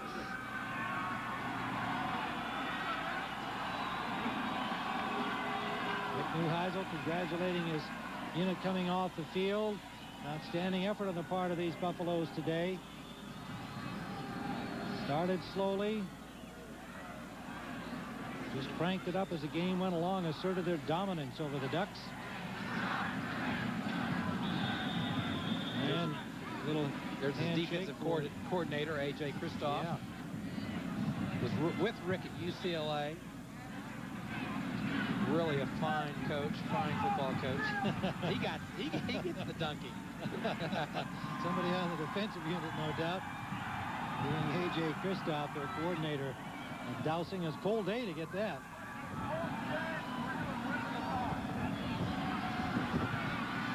$1:11 to go.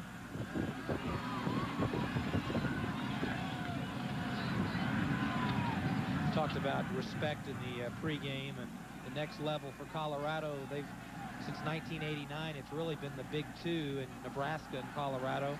And the next step for Colorado is to go and compete. And as Coach Rick Neuheisel said, we've got to beat Nebraska at least every other year. That's a step that they can take. Jason Leslie will kick it off. Pat Johnson and Kevin Parker are the deep men. Oregon losing their two stars here late in the fourth quarter. Ricky Whittle and Kristen McLemore to injury. Long after the issue was decided, however, but it's just a tough way for those two fine youngsters to have to leave the game. Seniors playing their last game at Oregon. Bouncing kickoff, just covered by Parker inside the 30-yard line of Oregon. Well, tonight, primetime college football, the FedEx Orange Bowl will match number 8. The Seminoles of Florida State, number 6, the Fighting Irish of Notre Dame. 8 o'clock Eastern from Miami, Florida. Tonight on CBS Sports, and then tomorrow night. It's all settled. The Tostitos Fiesta Bowl will declare a national champion.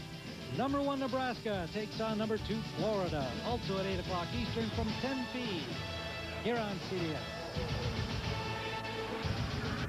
Ryan Perry Smith now in at quarterback, the junior from Granite Bay, California. Places Tony Graziani for this final 109. He's going to throw it deep, intended for Damon Griffin, incomplete.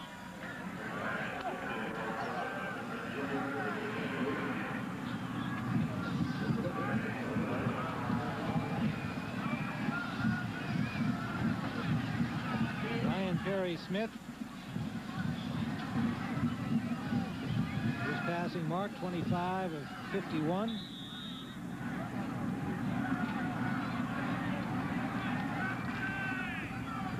That he has had this season behind Tony Graziani. 6'1", 208-pound junior.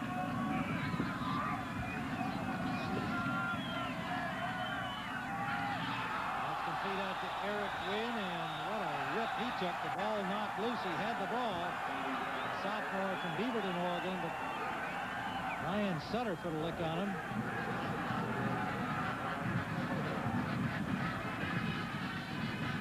number 36, Ryan Sutter. He's a special teams leader. He's been known for being a hard hitter. Eric wins in the ball game, second team fullback. Nice Ryan Sutter tackle right on the chest. Tattoo a Colorado buffalo on your shoulder pad. That'll bring up third down for the Ducks. And a headache. Eric Wynn stays in the ball game, number 31. Jabri Hodge comes out wide to the right, number 15. And more flags, more whistles.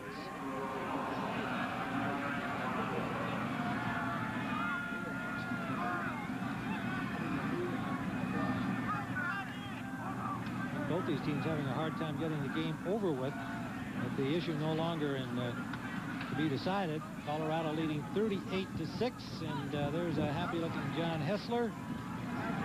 His first Cotton Bowl victory in hand.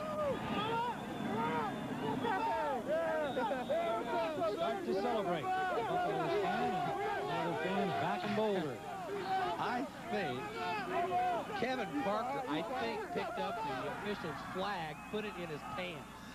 Because I think the official, the referee does not have a flag, and I think 24, Kevin Parker, has it in his pants. That's great. Third down, and the ball looked like it was tipped. Ryan Perry Smith. Referee's looking for Johnson. I saw him pick up something yellow, and I'm thinking maybe it's a towel, but he picked up the official. That's a unique souvenir to have. Maybe he's looking right there. Mild protest saying, quit throwing them.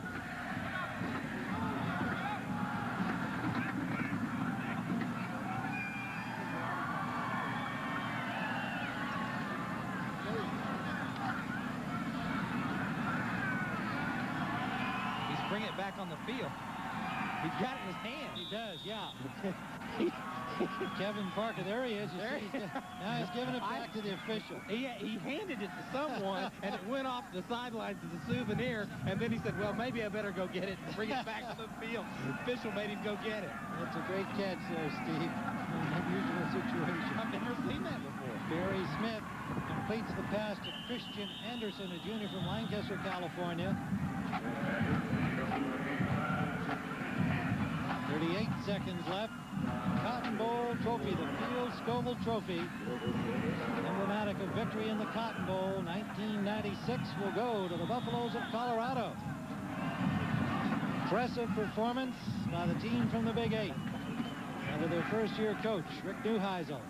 John Hessler's already doing his post-game interviews. This is Kevin Parker, the freshman, stopped by Kenny Wilkins. Kevin Parker trying to get away with a little Cotton Bowl memorabilia. I would have taken a game ball, but not the official yellow flag. That is unique. Have you ever seen that before? Never. I think that he gets an award for creativity. The funny part was the referee trying to figure out who got my flag. Barry Smith deep. He's got a man open, and it's caught by Jabri Hodge. He slipped as the ball came down, kept his concentration. And with 8 seconds left, it's first and goal at the 9. Great catch by Hodge. He slipped on that greasy field, a 33-yard play. See if the Ducks can get it in here on the final play of the game. Perry Smith, the fade pass, and it is incomplete. Intended for Griffin, and that'll do it. The Buffaloes of Colorado are the 1996 winners of the Cotton Bowl Classic with a convincing victory over the Ducks of Oregon. And there's John Hessler, turned in a workmanlike game, came up with big plays when he needed them, completing a brilliant season. For that youngster, coming in for Coy Detmer, sophomore from Brighton, Colorado, John Hessler, leads the Colorado Buffaloes to victory, and he had a lot of help along the way. A big play by Marcus Washington, a 95-yard return of an interception back in the first half. And in the second half, it was all Colorado. That's the end of our Cotton Bowl Classic. The score, the Colorado Buffaloes 38, the Oregon Ducks 6.